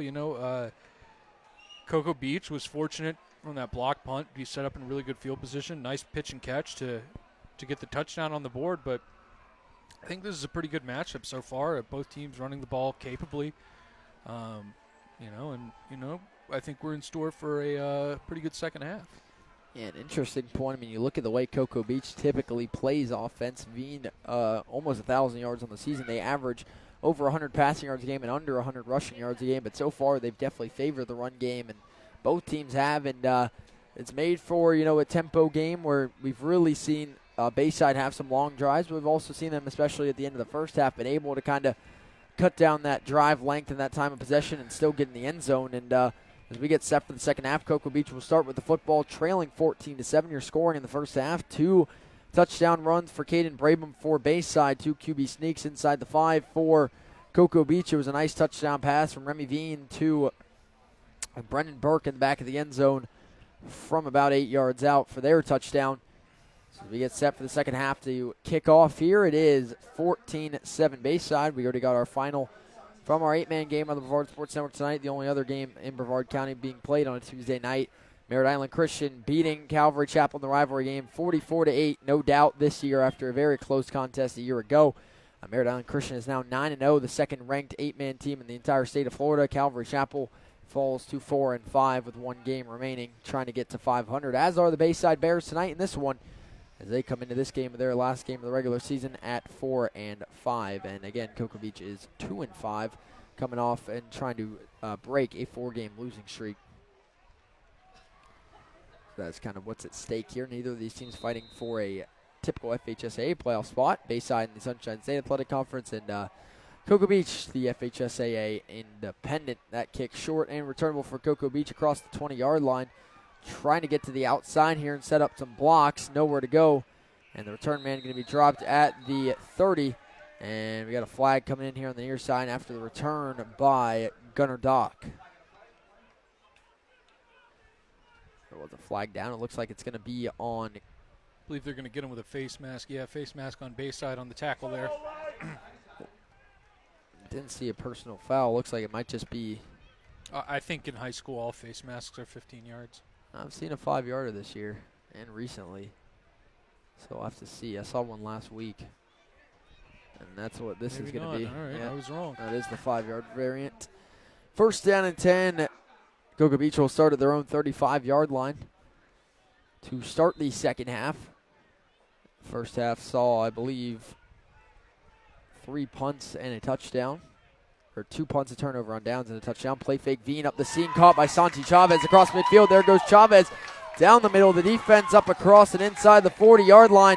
Big play to start the second half for Cocoa Beach as they go right to the passing attack off the RPO look. And Remy Veen play fake and tosses it right up the seam to a wide open Santi Chavez. First down, Cocoa Beach, already to the Bayside 37-yard line. Yeah, that's how you want to start off the gate. You know, nice little slant pattern, get those linebackers pulled up, biting on that run fake and just hitting them, replacing the backers with the ball and letting your athlete go to work. Good pitch, good catch. First down and 10, Cocoa Beach at the Bayside 37-yard line. Veen play fakes, throws a slant outside, tipped at the line of scrimmage, incomplete.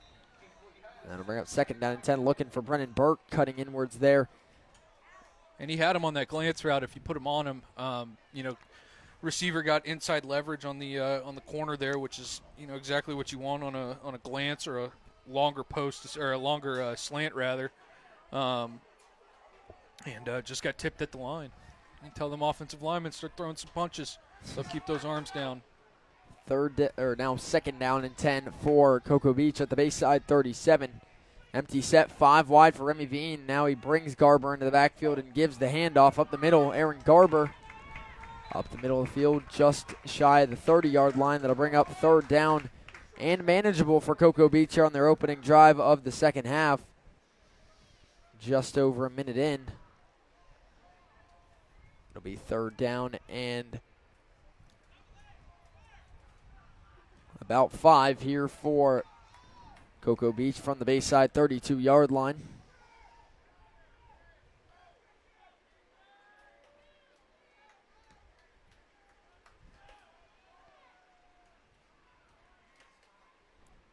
Third down, a lot of motion early, and I think that's going to be a false start on Cocoa Beach. Coach Kimmy can't believe it there as the receiver just took off, just didn't know the count. Cayman Barris takes off on his route. Ball doesn't move. And that'll make it now third down and 10, right back where they started. Or it'll be third and 9. Tough break, though, for Cocoa Beach there. And again, an unforced error and a self-inflicted error.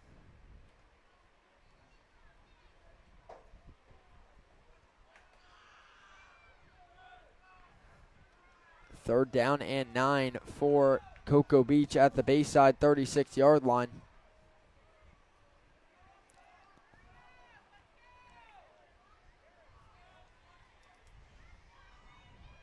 Third and 9. Quarterback rolls out right. Veen steps up in the pocket. Looking to take off. Gets hit from behind and dropped for a sack. There by number 10 making the play, Malik Cruz for Bayside. That'll bring up fourth down and 9 for Cocoa Beach. No gain on that play. No loss and no gain. We're actually going to be dropped for a loss of 1 when the ball is spotted on the sack. And that'll bring up fourth and 10. And looks like the punt unit's going to come on from the Bayside 38-yard line, and I guess they're going to try and flip the field and play the position game here, but they are going to have to punt here from opposing territory, trailing by 7 here in quarter number 3 on the opening drive of the second half. One deep to return for Bayside is Evan Sherburne. Back to punt for Cocoa Beach once again is going to be Frank Venzara. Here on 4th and 10, Venzara steps up, gets that ball away, spiraling right on down the sideline. Solid punt. And that's how they wanted him to do it with the coffin corner play out of bounds. We'll see where that ball is marked as going out of bounds, and it'll be 1st down and 10 Bayside for their first drive of the second half. Their first half ended with their last drive going for a touchdown on a 3-yard QB sneak by Caden Brabham. He had 2 of those in the first half, and those were their 2 touchdowns, and Brabham's been their leading rusher and obviously their leading passer as well in this one. 1st down and 10. Bayside will start at their own 20 or 19-yard line for 1st down and 10. 9 minutes to go in the third quarter. Bayside leads Cocoa Beach 14-7 here in their final game of the regular season.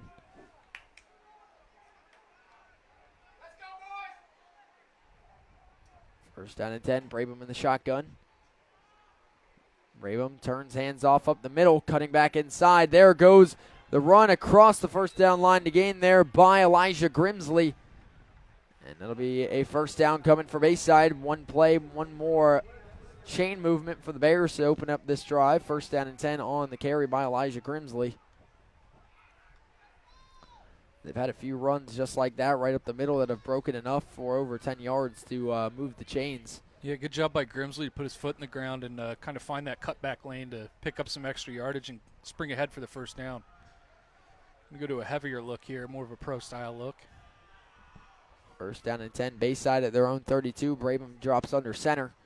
Turns hands off up the middle again here to Grimsley. Grimsley trying to cut to the outside but gets tripped up around the ankles by Kyler Coe. That'll bring up 2nd down and 9 for the Bayside Bears. Nice play by Coe there to get him around the ankles to bring him down. Doesn't let him bounce to the outside, but there was room to run and extend that play.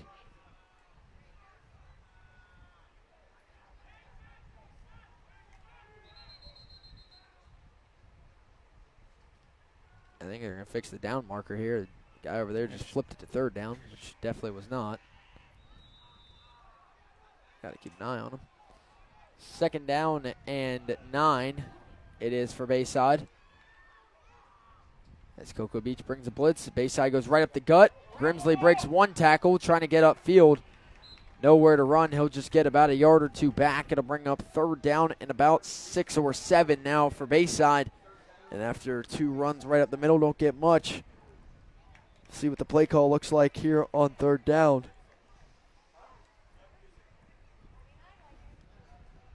Here for offensive coordinator Chris Eves.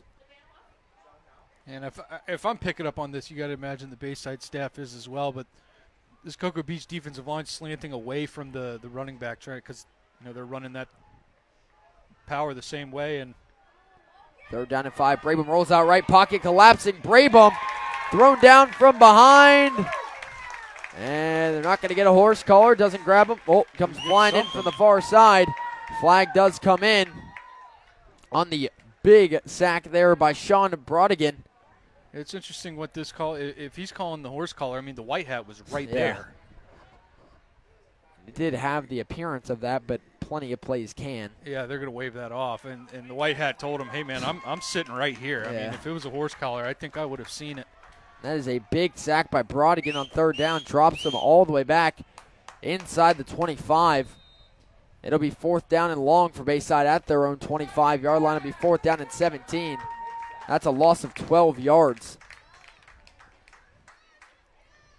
That's a flag you just kind of throw off of what the play looked like, but you can kind of grab him around the shoulder pads there, and it gives off the same look as a horse collar, but a horse collar is when you put that hand right on the back of the shoulder pads, right around the neck. And there's got to be a downward pull with it as well. I mean, you can put your hand there as long as you don't bring him down through that. 4th down and 17. Bayside to punt once again. And we got pre-snap whistles flagged down on Bayside. I think this is going to be a delay of game. No, it'll be a false start. Either way, a 5-yard penalty will now make it 4th and 22. This drive has blown up in Bayside's face quickly. Halfway through the third quarter, 6 down, 6 to go in a fast tempo, fast-moving game here. 4th down and 22 for Bayside, back at their own 20. 4th down and a trip back down to Palm Bay. Snap good, kick barely getting away there, spirals down and takes a nice Bayside bounce across midfield. And that will be downed by the Bears at the Cocoa Beach 44-yard line there by Logan Norris. We will have the third quarter water break here with just under 6 minutes to go in the third quarter. It's a 14-7 lead for the Bayside Bears here as they look to hold it as Cocoa Beach gets the ball back here. I'd like to thank our next sponsor tonight, and that would be Orange Pest Control. Orange Pest Control was founded in 2013 by brothers Jonathan and Jason Robertson with one simple goal in mind: to protect families from unwanted pests and provide the best pest control in Brevard County.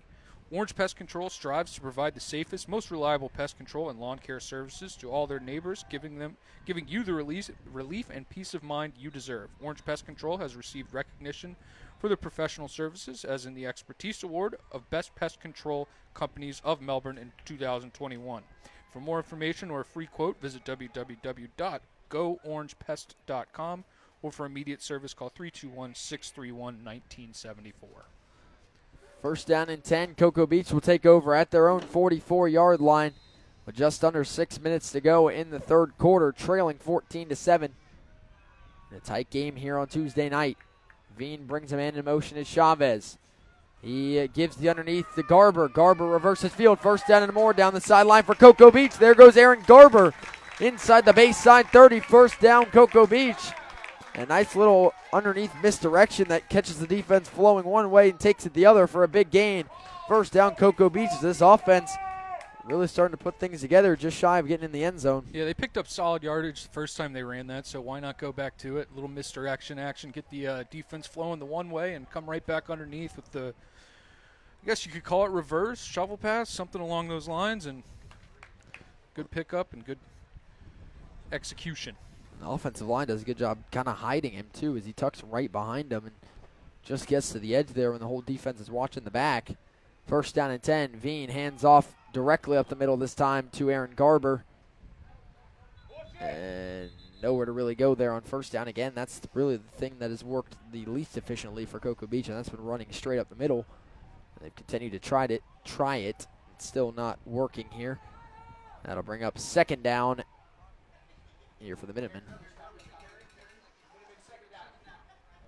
Under 5 minutes to go in quarter number 3. It is 2nd down and about 9 for Cocoa Beach. Be 2nd and 8 from the Bayside 28-yard line. V in the shotgun. Play fakes, throws up the seam, and that's off the hands of Santi Chavez. And that is incomplete. It'll bring up 3rd down and 8. That's one, again, you just have to have off the hands. We've said it a few times tonight for a few different receivers. That one just an RPO look. Chavez maybe wasn't ready for the ball, but comes off the hands incomplete. Now to be 3rd and 8 for Cocoa Beach in good field position.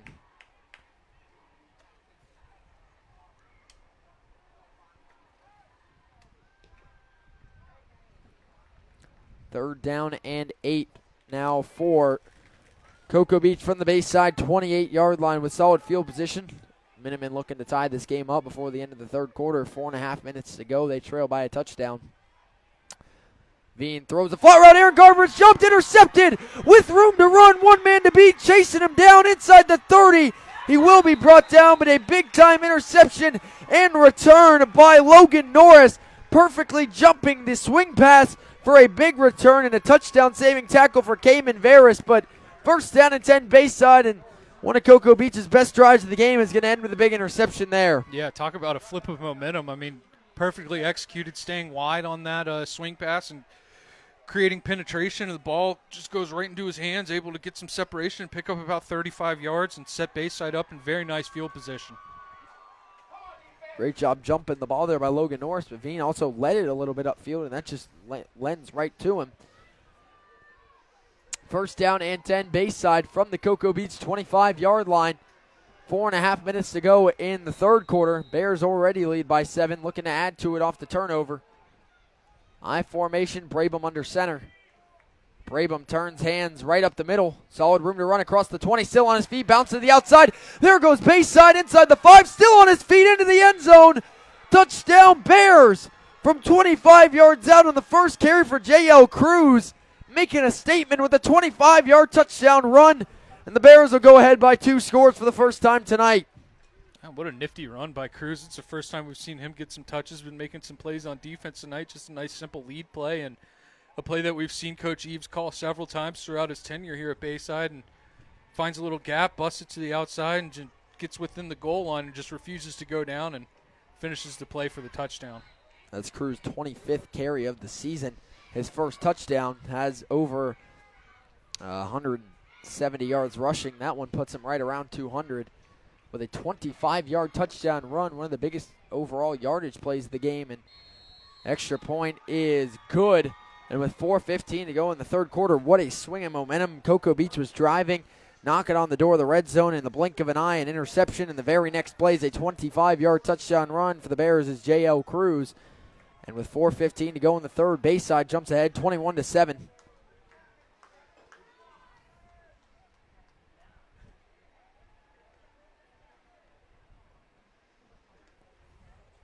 Bayside again looking to end their season after tonight at 5-5, and I wish I looked pregame and didn't find any sort of Sunshine State Athletic SSAA rankings to, I guess, look for a playoff bracket for Bayside.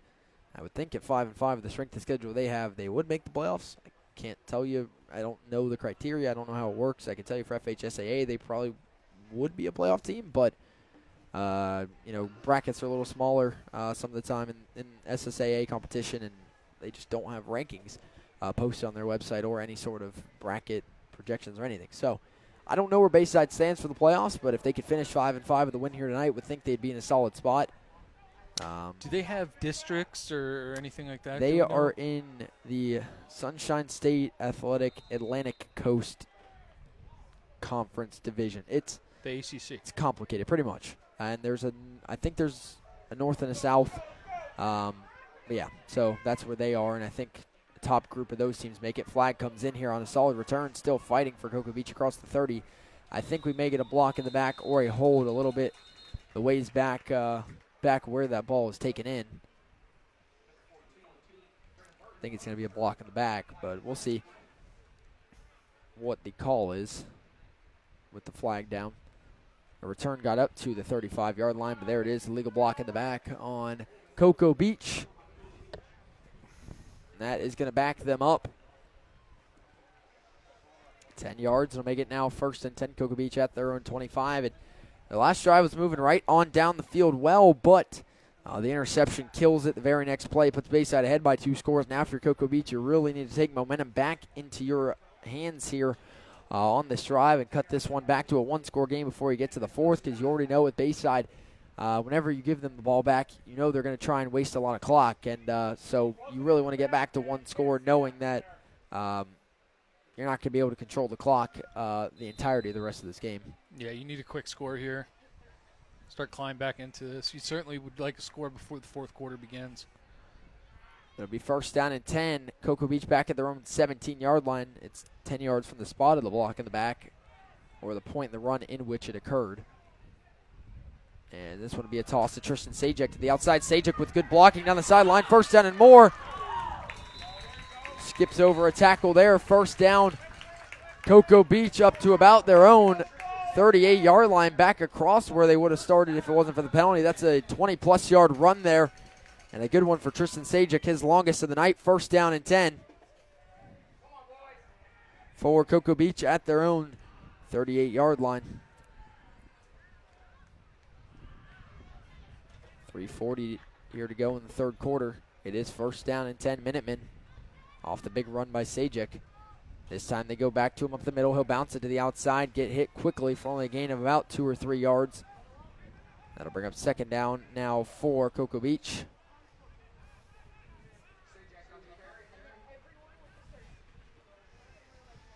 Game getting a little bit more tense out here. The more you look around, you see a little bit of smack talk being exchanged.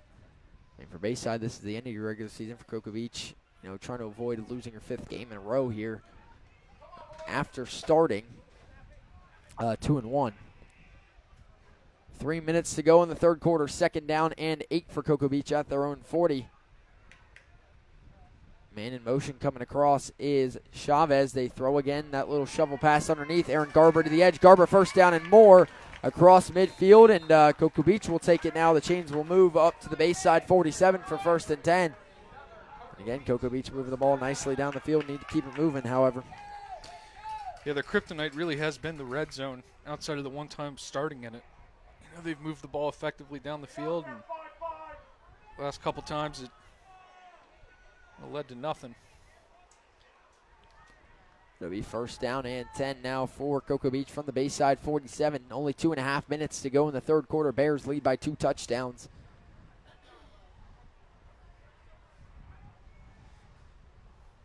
It is Veen in the shotgun on 1st and 10. Turns, play fakes, throwing up the seam to Santi Chavez. And it's the second time we've seen that ball just go right through his gloves. Right up the seam. They've had that designed well, and a good read again by Veen, but another incompletion off the hands of Santi Chavez. And that's a ball you've got to come down with. I mean, hit him right in the hands and had room to run after the catch. And his eyes were looking upfield, though, when that ball was coming in. Just popped right out of his hands, yep. It will be 2nd down and 10 now for Cocoa Beach at the Bayside 47-yard line. 2:17 to go in the third as the clock stands still here. Got some big games coming up Friday night here in Brevard County. We'll have a good bunch on the Brevard Sports Network. We also had our next edition of the Super 7 come out today, and haven't had the chance to read the comments, but I bet they are swell and agree with everything we said. Veen throws a screen pass to the outside to Brennan Burke. Burke bounces to the outside. Nice play. Burke down the sideline. 1st down and more for Cocoa Beach. And taken down from behind there inside the 25. Officials in the stands want a horse collar. That definitely was not a horse collar tackle. It was a legal tackle. Yeah, definitely not a horse collar tackle. 1st down for Cocoa Beach, though, and that's a great play and everything done there by Brennan Burke. That's one that, a good pass, but that's all on the receiver to cut back inside and take it down the sideline. Good blocking downfield as well, sets it up. You had a nice job of being patient and following your blocking as well, letting those blocks develop and creating a wall for yourself so you can spring ahead for those extra yards. 2 minutes to go in quarter number 3, 2:06 as the clock stands still. 1st down and 10 for Cocoa Beach at the Bayside 25-yard line. Chavez in motion. It will be a give right up the middle and falls forward for a solid gain on 1st down. On the run there by Cocoa Beach. It'll bring up 2nd down and about 8. And again, they've continued to run the ball right up the middle, and it just still hasn't really materialized for him. Checking the game for him will be Ryan Rogers.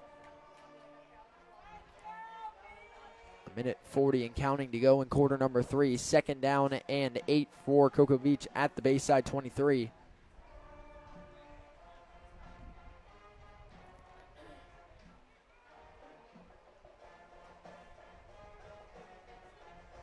As this one will be a handoff right up the middle. Solid gain this time, falling right down around the line to gain, and they're going to give them a 1st down as Cocoa Beach will move the chains and pick up a 1st down inside the Zone 6 red zone on the first carry of the night for Ryan Rogers. 1st down and 10. Cocoa Beach to the Bayside 12-yard line. Coming up on 1 minute to go in the third quarter. Minutemen looking to cash in before the break. Veen turns, hands off to Rogers again up the middle.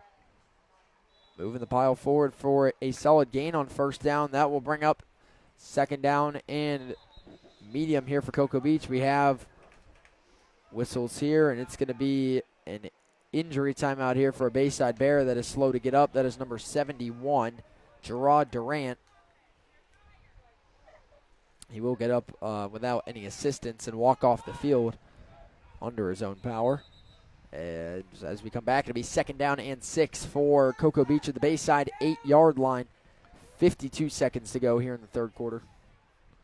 As you said, Logan, really looking to get into the end zone before the third quarter's over. Yeah, you'd certainly like to. I mean, that frees up a little bit more time in the fourth quarter to operate and kind of mount this comeback. Not that it's a huge comeback. I mean, it's only 2 scores, and you're knocking on the door right here.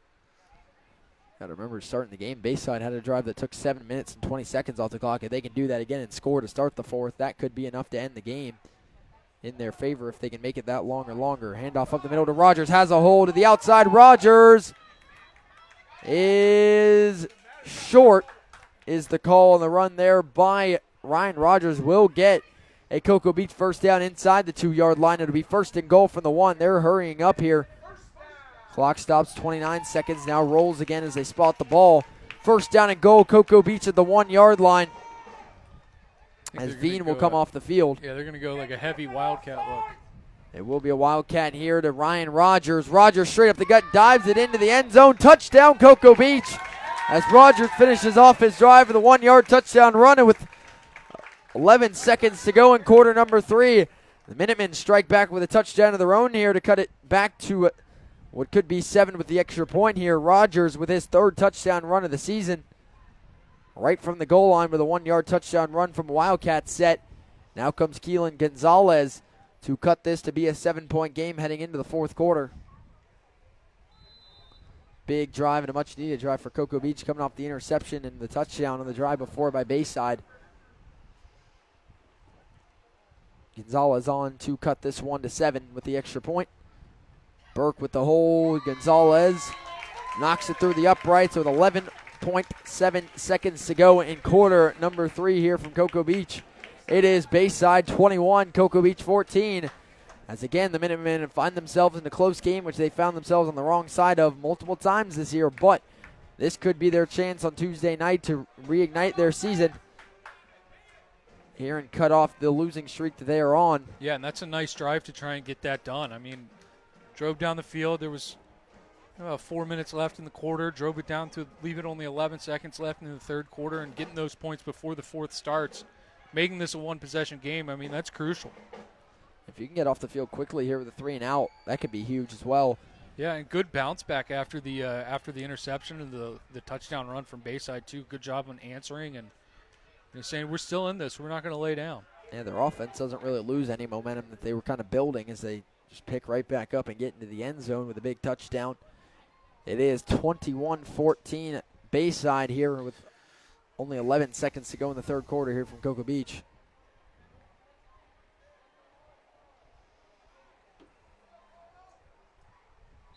Gonzalez on to kick off for Cocoa Beach late in the 3rd quarter. Bears holding the slim advantage in this one, as the kick is away for Keelan Gonzalez, and nobody back to return in the end zone. That will be a touchback for Bayside. They will get it 1st and 10 at their own 20 with just under 12 seconds to go here in the 3rd. Bayside looking to hold on to their lead that ballooned up to 14 after their last drive, with that was capped off with a 1-play 25-yard touchdown run by Jael Cruz. Be interesting to see if we see more of him here going forward. That run was probably their best overall run of the night. Yardage and just, I guess, overall allure of the run there to get in the end zone 25 yards out. They'll be 1st down and 10 for Bayside at their own 20. Brabham in the shotgun. One back to his right here. On 1st down, it will be a give to Grimsley. Grimsley bouncing it up the middle, up across the 25-yard line. The solid gain on 1st down that will take us to quarter number 4 here. As actually the clock stops with 2 seconds to go before the break. I don't know why. They're going to wind it. So that'll take us to quarter number 4 here from Cocoa Beach. And it's coming down to the wire here on Tuesday night.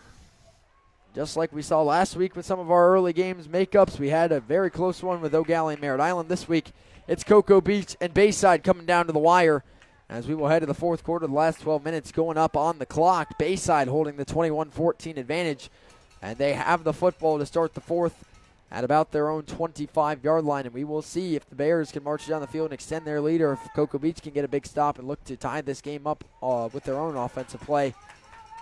A lot going forward in this game. No telling right now who's going to come out on top for Bayside. This is their final game of the regular season, sitting at 4-5, looking to get to 500. When you look at Cocoa Beach and what they have left in this season, currently sitting at 2-5, they have they're going to have this Friday night. They will host Faith Christian, and the next Friday they will have Taylor to wrap out their season. Their next 3 games all in the next 10 or so days. So we start the fourth quarter. First down and turns into 2nd and 5 now for Bayside at their own 25-yard line. 2nd and 5 coming up for the Bears. I mean, I wouldn't expect much passing unless they have to. Bayside going to be looking to run the clock as much as they run the ball. In the backfield once again is Jael Cruz. Low snap, Brabham falls on it. Flags come in. I think that was his fumble beanie. I don't know that it was the flag. Yeah, I think that is the case. Brabham did fall on it and will lose a yard. And that's twice now they fumbled under the center. The other time turned into a touchdown, so they didn't worry about it. But now it's – and yeah, they had one go over his head. One go over his head. That's a little concerning. Like I said, with the snap over his head, now you're fumbling snaps under center. It'll be 3rd down and 6 for Bayside at their own 24, looking to avoid a 3-and-out to start the fourth quarter. Cocoa Beach looking for a big stop here. 3rd down and 6. Brabham in the shotgun, trips near side, one receiver far.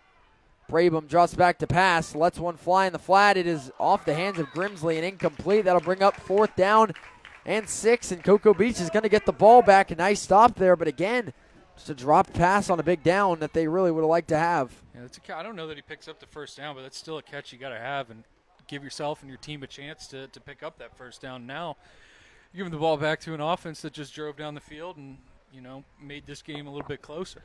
There have been 2 drives in a row that have crossed midfield and gotten fairly deep into Bayside territory, the first of which turned into an interception and a big return, the second of which was a touchdown drive, and now has it at 21-14. Bayside to punt from their own 24-yard line. We've seen one of their punts get blocked here tonight. Got to be aware here.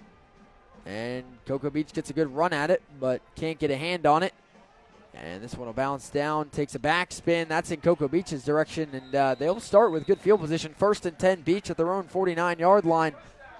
Here with 11 minutes to go, plenty of time for Cocoa Beach, just trailing by a touchdown. And some good starting field position to go along with it. You're in a good position here for Cocoa Beach. Just need to keep the momentum up offensively here to look to tie the ball game for the first time since it was 7-7 in the first quarter of the first half.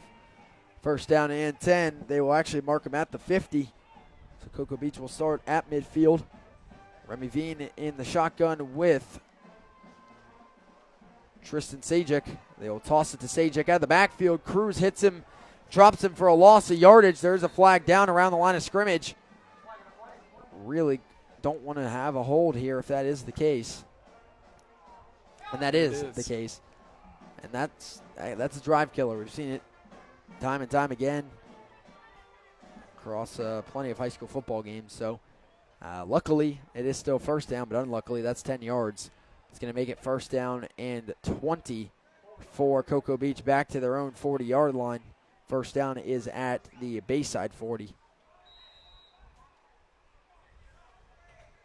I'll put you in your longest down and distance situation of the game if you're Cocoa Beach. 1st down and 20 for the Minutemen at their own 40. 10:40 to play in the game. Bears lead by 7. Chavez in motion. And they're going to throw that little shovel pass underneath. Aaron Garber up the middle with room to run. Garber breaks up the middle of the field, gets about 17 of those yards back on 1st and 20. That'll make it 2nd down and 3 across midfield for Cocoa Beach at the Bayside 42-yard line. They give him 18. Big-time run for Garber. I mean, that's been their go-to play tonight. You need a big chunk gain, and, Bayside's really had no answer for that shovel underneath jet sweep thing. 2nd down and 2 for Cocoa Beach at the Bayside 42-yard line. Under 10 minutes to play here from Cocoa Beach. 21-14, Bayside leads it. Man in motion coming across is Varus. They run the shovel pass underneath. Bayside jumped that and is on top of it quickly. And making the stop there is going to be Malik Cruz in the backfield again. He's been in the backfield tonight multiple times. And It's a unique play design. It's a fun play design, but the more you run it, the more the defense can game plan for it. And Cruz jumped right on Garber the second he got that ball. It's a loss of 3. 3rd down and 5 for Cocoa Beach at the Bayside 45. And Logan, if you pick up, let's say, nothing here, it's 4th down and 5. Are you at the point in the game where you think you need to go for it? Well, you're coming up on 9 minutes left in the game. At this point in the field, yeah, I mean, I think you do attempt to go for it. I mean, your defense has kind of held Bayside's offense in check for the most part. I think it would be a wise decision to try and go for it if you don't pick this up here. 3rd down and 5 for Cocoa Beach. They fake the toss, throw the screen to the near side to Brennan Burke. Burke puts the brakes on, trying to make something happen, and he's only going to get about a yard. We're going to get a flag down way over here for a block that went out of bounds there by Madden Friedenberg, who is way outside of the play, blocking Javier Graham. Well, it was a screen. I mean, that is who he's designed to block, and I don't know if I agree with it. Whistle hadn't blown. The block initiated in the field of play. Yeah, you're allowed to block someone out of bounds. That's a weak call, you know it. And it's going to be sounds like it's a personal foul here, and that is I guess 15. They're going to hit him, with unnecessary roughness. Is. That's going to kill this Cocoa Beach drive, which that play didn't get a first down, but now it's going to make it a lot harder to get there and really going to hurt your decision to try and go for it if you don't get it here. Yeah. Unless they deem that egregious, kind of throwing him out of bounds or anything. All I saw was I looked down, he got pancaked, and the flag flew in. That's the extent of what I saw, so I can't give too much input considering I wasn't watching it unfold. But a 15-yard penalty to come here for Cocoa Beach on a personal foul is a killer with under 9 minutes to go, needing a touchdown. Now backing you back onto your own side of the 50-yard line.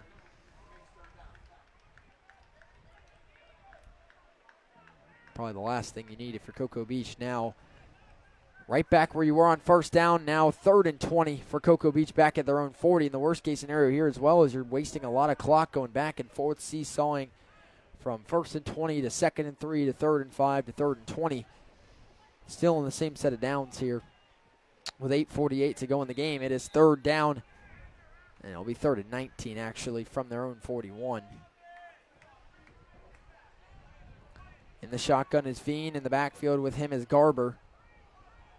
Would expect a pass here on 3rd and 19.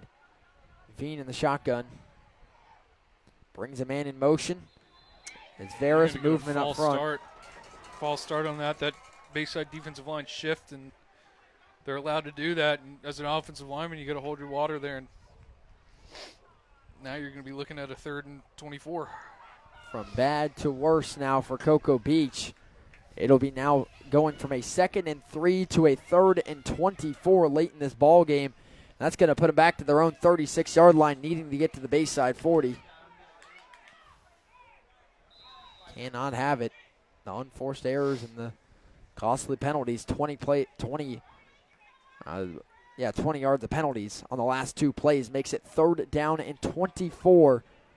For Cocoa Beach back to their own 36-yard line. Clock has been running, now almost down to 8 minutes to go in this game. Cocoa Beach still has not snapped the ball here. Clock still ticking now, 8 minutes to go in this game. Man in motion is Veras again.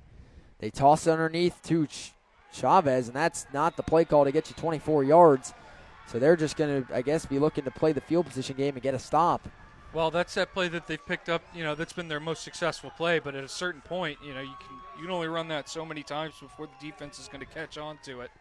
Even then, haven't seen it go for 25 yards, and that one goes for a loss. It is going to be 4th down and 25 as Cocoa Beach will punt it from their own 35-yard line.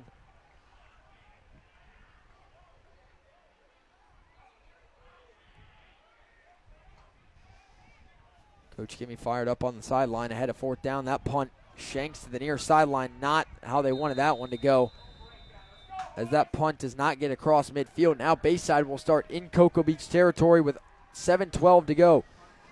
Mind you, that opening drive for them went 60 yards in 7 minutes and 20 seconds. If they can sustain a drive like that, doesn't have to be that entire time. But if you can get it 5 to 6 minutes and get in the end zone, that could be enough to put this game away. And their kicker can kick pretty well. I mean, he was hitting from about 42-ish yards in pregame. No, it is pregame, so, I mean, you don't have anybody bearing down on you, but he does have the leg to get it there and maybe even a little further. So something to keep in mind as well because, I mean, 3 points at this point is just as good as 6 points. Wind not too strong, but it is blowing at his back as well. It'd be with him, so. First down and 10, Bayside at the Cocoa Beach 47-yard line. Flag down on the run here up the middle by Jael Cruz. That'll stop the clock. And it's on Bayside. Didn't get a signal. I'm assuming it's going to be a hold. Clock stops with 7:05 to play. Here is the call. Hold on Bayside. And that'll back them up now for 1st and 20 back to their own 45-yard line. It'll actually be 1st and 19. For Bayside from their own 45-yard line. 7 minutes and counting to go in this game. Bears trying to hold on to a 7-point lead to round out their regular season at 5-5. Brabham in the shotgun on 1st down and 19. Cocoa Beach shows blitz. They bring it up the middle. Bayside runs straight into it, and that's going to go for a loss of a yard there on the run by Jael Cruz, who has been their main back since he had a 25-yard rushing touchdown that put him ahead by 2 scores midway through the third.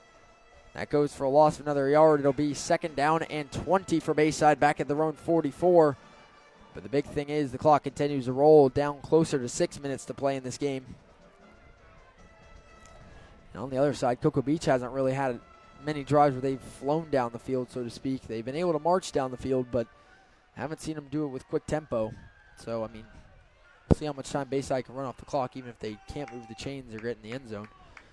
Cocoa Beach brings the blitz again. They run right at it. There goes Grimsley across midfield this time.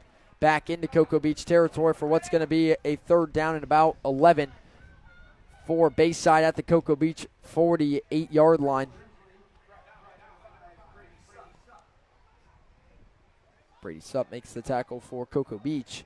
Clock winds down now. 5.5 minutes to play here from Cocoa Beach. It's 21-14. Bayside looking to hold on in this one. Committed to the run, too, and at this point in the game, I don't necessarily blame them. Let's kind of peel that clock off, and, if they end up having to punt, then, kind of pin them in a tough field position. 3rd down and 12. Bayside at the Cocoa Beach 48-yard line. Brabham in the shotgun. See if they put the ball in the air or not. Yes, they will. Brabham drops back on 3rd and 12. Has time. Throws it down the field. Has a man open. And it's just too high for an open receiver, Evan Sherburne. That'll bring up 4th and 12, and that's the downside to putting the ball in the air. You put that on the money. That's a 1st down and a big play, but as it falls incomplete, the clock stops with 5:03 to go. And now Bayside will have to give it back to Cocoa Beach, punting in plus territory. And this is going to be for all the marbles here for Cocoa Beach, getting the ball back with 5 minutes and 3 timeouts. Trailing by a touchdown. It's touchdown or bust on this drive. Yeah, you're absolutely right. And if I'm Bayside, I would have continued to run the ball there because at this point, I think the time coming off of the clock is more important than trying to pick up that 1st down. You could have peeled off another 45 seconds off that clock. And Logan Sherburne back to punt again, end over end boot. Will drop in bounds. Burke ran up under that to fair catch it. And it will be 1st down and 10 for Cocoa Beach. And that's one, it's always dangerous. He wants to fair catch it, doesn't want to let it bounce. But you see guys run under the ball like that sometimes, and that's where you see the muffs happen. But luckily, all is well there. We will get the 4th quarter water break here with 4:55 to play. I'd like to thank our title sponsor once again, Natwick Insurance. Yeah. Insurance is one of those things where, you don't want to necessarily pay for it, but when you need it, you sure are glad that you have it. And if you're gonna get insurance, whether it's home insurance, car insurance, whatever kind of insurance that you need. Why not go with a locally trusted organization such as Natwick Insurance? They service, and I think service is top notch when it comes to insurance, because most of the time when you need your insurance, it's not necessarily a good time. So give Natwick a call at 321-735-0381. Big run here on first down for Cocoa Beach up across their own 45-yard line. Again, it's the shovel pass reverse to Aaron Garber. First down, Cocoa Beach, in a perfect way to start this game-tying drive up across the 45. And Garber breaks it after Bayside had them in lockdown on that play on the last drive. This time it starts with the same play, and they go right back to it confidently, and it picks up big yardage. First down and 10. Cocoa Beach from their own 46-yard line. 4.5 minutes to go in this game. 54 yards away from a possible tie game here. Man in motion is Chavez. They give to Garber again. Same play up the middle. And we will get a flag, and I think that's going to be a hold. It is. He saw it right there. Grabbed him from behind and pulled him down by his shoulder pads. The guy that was going for the tackle right in front of the play. Yeah. That's going to back them up 10 And again. And we saw penalties kill their last drive entirely. Yeah, and that was going to finish for, 1-2 yard gain.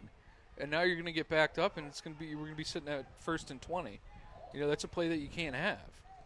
Clock stops with 4 minutes and 18 seconds to play. It's going to be first and long now for Cocoa Beach, and we saw 25 to 30 yards of penalties on their last drive completely kill it. And now you've already got 10 on this one. And penalties weren't necessarily a big issue in the first half. The second half just really hurt their drives. First down and 20 for Cocoa Beach. Back at about their own 37-yard line. First down is at the Bayside 43. First and 20. Play fake, throwing up the seam. Tipped by Varys. Nearly intercepted there by Cordea Copeland. Could have sealed the game there off the fingertips of the intended receiver, Cayman Varys, and that route up the seam on the RPO they've had open so many times. I think they've hit it just once. Yeah, they're 1 for 4 on that with 3 drops. Second down and 20 for Cocoa Beach, back at their own 37-yard line. Under 4 minutes to play now in this game. Need to at least take some yards off of the distance here on this play. Here on 2nd and 20. Veen drops, throws underneath up the seam. It is bobbled, caught by Garber upfield. Aaron Garber is going to keep fighting up at the line to gain. I think he has enough. Still pushing, and he's going to fall forward. And they finally get that play to connect up the seam, and Aaron Garber makes the play for the first down. Great play by Garber, getting the 20 yards they needed. Yeah, nice little seam, hit him in stride, was able to secure the ball and pick up the yardage needed for the first down. First down and 10 across midfield. Cocoa Beach to the Bayside 42. 42 yards away from pay dirt now with 3.5 minutes to go. If you are Cocoa Beach and you're looking to score here and looking in a good spot, you're trying to play some sort of strategy here to score with as much or as little time on the clock as possible. You're not playing time management per se yet. But as you get closer, keeping that in the back of your mind, not trying to get Bayside the ball back. First down and 10, Cocoa Beach at the Bayside 42-yard line. Garber in motion. Bayside shows blitz. There's motion early on Cocoa Beach. It's going to be a false start. And that's going to make it first down and 15. I think they're going to get Jack Matson on that one. I think the center kind of moved the ball a little bit and then brought it back, which if that's the case, I mean, it goes in the books as a false start, but technically that would be a snap infraction. Now first down and 15 for Cocoa Beach. Now up to 15 yards of penalties on this drive, and they have first and 15 at the Bayside 47. Under 3 minutes now to go in this game. Clock continues to roll as they're in the huddle. Still holding 3 timeouts for the Minutemen. And that clock's still rolling, too.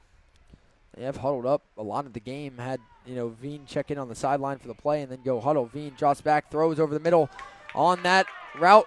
It's caught by Burke for another first down for Cocoa Beach, a gain of about 16, just shy of the Bayside 30 on that deep slant route. First down to Cocoa Beach. 2.5 minutes to go in the game. First down and 10, Cocoa Beach to the Bayside 31. 2-minute drill getting set to kick into high gear here. Veen throws, deflected, incomplete. That'll bring up 2nd and 10. Looking on the same route for the same receiver, Brennan Burke. Tipped for the 3rd time, though.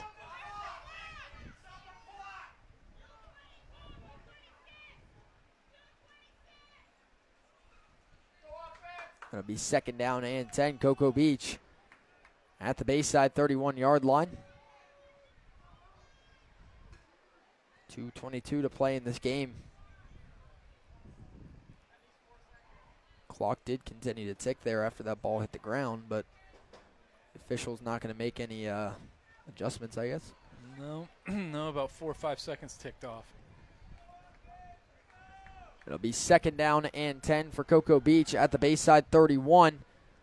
Veen drops back to pass, rifles one over the middle, intercepted by Bayside, and that is going to do it.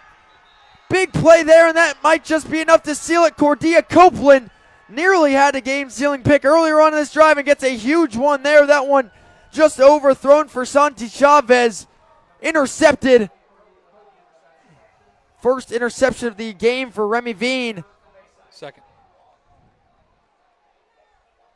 Second interception of the night for Veen. He had the swing pass.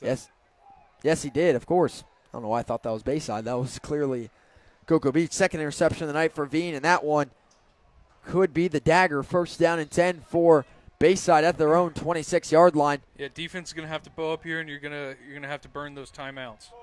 Yeah, I think one first down ends it here because you're going to burn all 3 timeouts in the process. So if you are Cocoa Beach, you got to get a 3-and-out here. Showing blitz.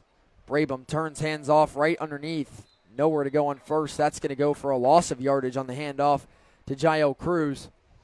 Cocoa Beach letting the clock run here. Cocoa Beach has 3 timeouts, and I don't know why they're letting the clock burn. Yeah, that's an interesting strategy here. No idea. Clock rolling. This is in Bayside's favor.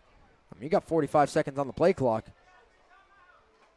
Coach Kimmy arguing with the official about a call, it seems like, but he's got to call a timeout. He's got all 3 of his timeouts. I mean, still pleading his case, but the clock has bled down to inside a minute and a half to go. No clock management right now for Cocoa Beach with 3 timeouts in their back pocket, only trailing by a touchdown.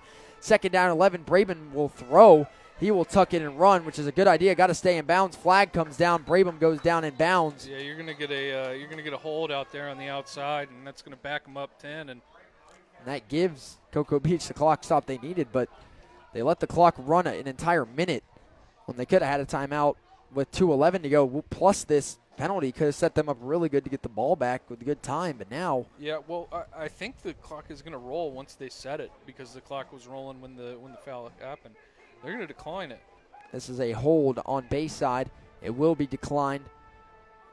And that will bring up 3rd down for Bayside, but the clock now stands with 1:17 to play. Cocoa Beach still with 3 timeouts. Haven't used them. And the clock will roll. Still no timeout for Cocoa Beach. We're coming up on a minute to go, and I mean, if you're not going to call timeouts, they don't even need a first down here to seal the game. No, they could. I don't get it. No idea. I mean, with the way your defense is playing right now, I mean, you got the penalty as well. You take those timeouts, you're leaving your offense with a good amount of time. Now, Brabham drops, pump fakes, rolls out right, on the run, throws. It is caught. Short of line to gain, turning up field right at the line to gain. There was Jalen Miranda. I think he's going to be a touch short, but now they're going to take a timeout. It's too little, too late. They're going to give him the first. Oh, no. They told him timeout. And that is going to be Cocoa Beach's first time out of the half, but there's only 42 seconds left. And at this point, it just feels like too little, too late. Well, here's the thing, too, Jackson. It's 4th and a couple inches. I mean, the sneak with Brabham's been 100%. I'd go for it. I would, but just keep it simple. Yeah, go Brabham under center and just push. Yeah, I wouldn't do anything crazy, but I mean, like, I just don't understand. at all the clock management. Yeah, You could take that time because they didn't get the first at this point. That's what you need is a 3 and out. Use all your 3 timeouts, and you have probably a minute 30, a minute 40 to play. Everything played out the way it did, and you use those timeouts. You have a minute and a half to work with. Instead, right you have now. 42 seconds, and you need a touchdown. I don't get it. A minute and a half, and you almost force them to have to punt the ball at this situation. Yeah. Because you're going to get the, like, if they didn't punt it, they're going to get the ball back, right here.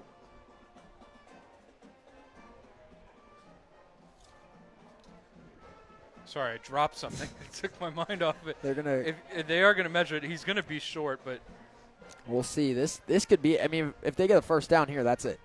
oh yeah, I mean, in theory, if you get a first down here, in theory, you could just knee it out, even with those 2 timeouts left. It looks. Oh, we'll see. They gotta get the chain set. Yeah, he's short by about a yard, maybe a half yard. Oh, it's closer than I thought. Yeah, no, you got to go for this if you're Bayside.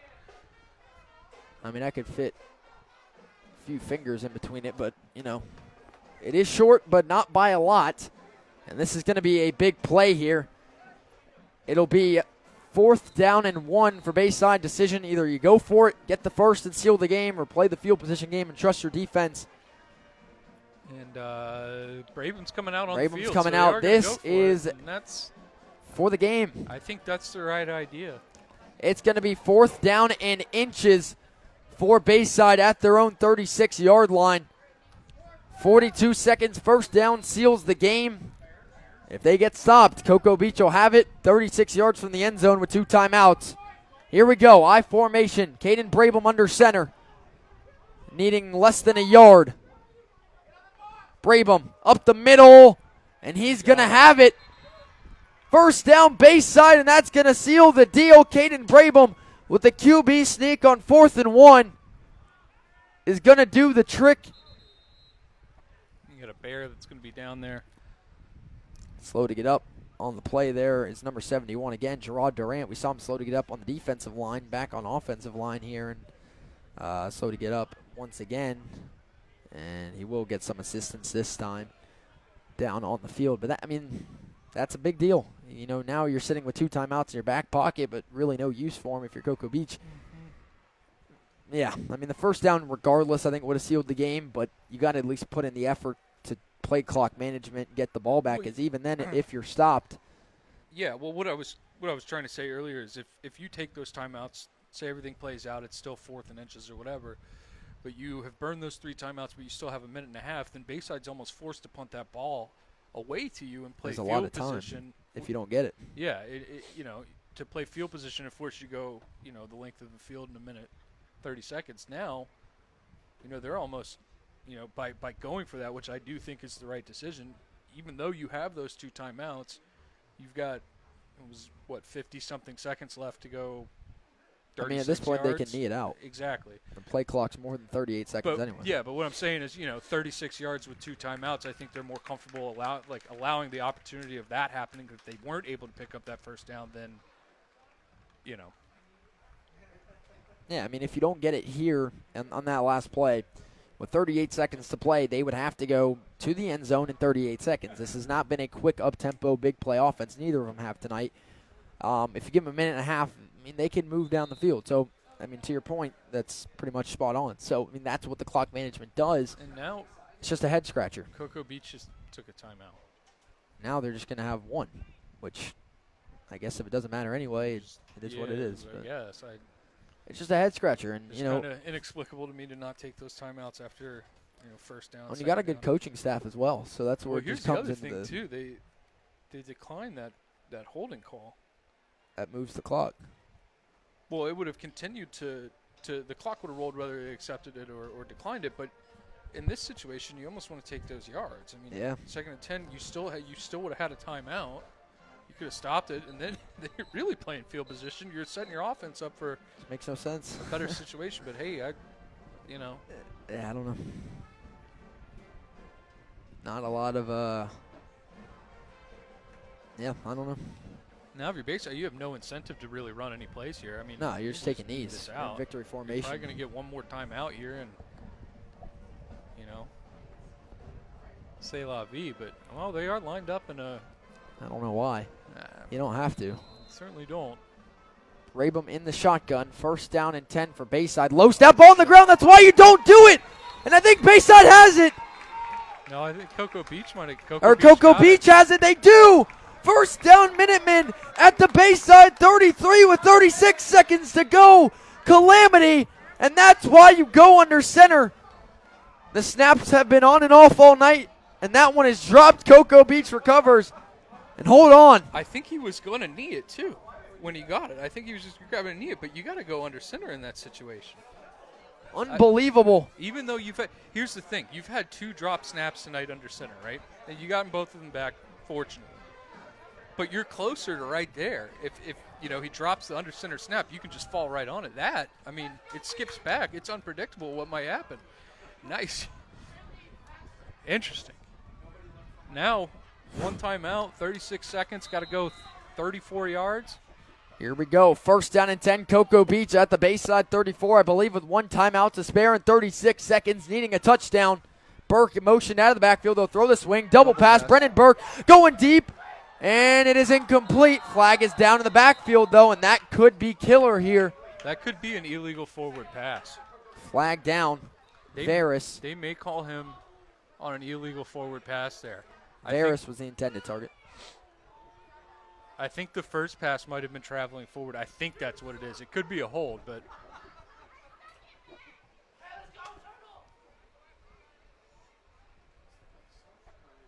we head to the decision here. That it is a hold. hold on Cocoa Beach, and that's another 10-yard penalty. And your defense makes the play of the night here, but your offense can't get out of their own way right now. So many penalties here in the second half. Now 1st and 20 back to the Bayside 44-yard line. Now having to go 44 yards in 31 seconds with one timeout here on 1st and 20. First down and 20. Quarterback drops, stepping up, letting it fly down the field into double coverage. Incomplete. Broken up there by Dilf Brito and Cordia Copeland. That'll bring up 2nd down and 20. I've seen it a few times, very rarely, where those guys can come together and that ball ends up in the receiver's hands, but that one's broken up. It's happened. 2nd down and 20 for Cocoa Beach at the Bayside 44. 25 seconds to play. I believe they still have one timeout. They're just going deep right now for whatever it is worth.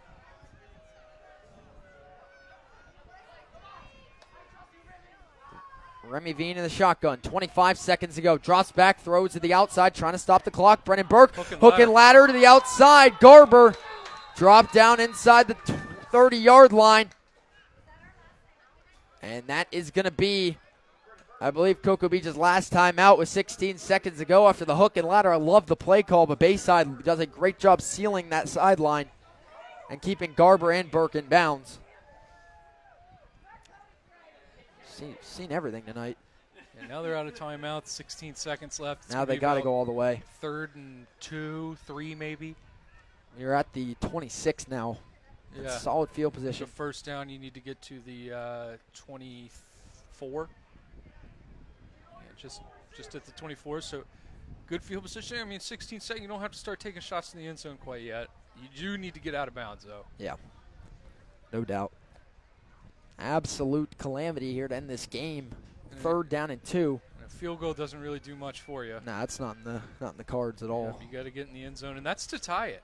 Yeah. Keep in mind, this isn't to now, go Logan, ahead if and you win. do all this and get in the end zone, do you consider going for 2? No. All right. No. No. Kick the field goal. Go to overtime. Overtime at home. 3rd and 2. Veen drops back to pass. Going over the middle. It is dropped. Nearly intercepted.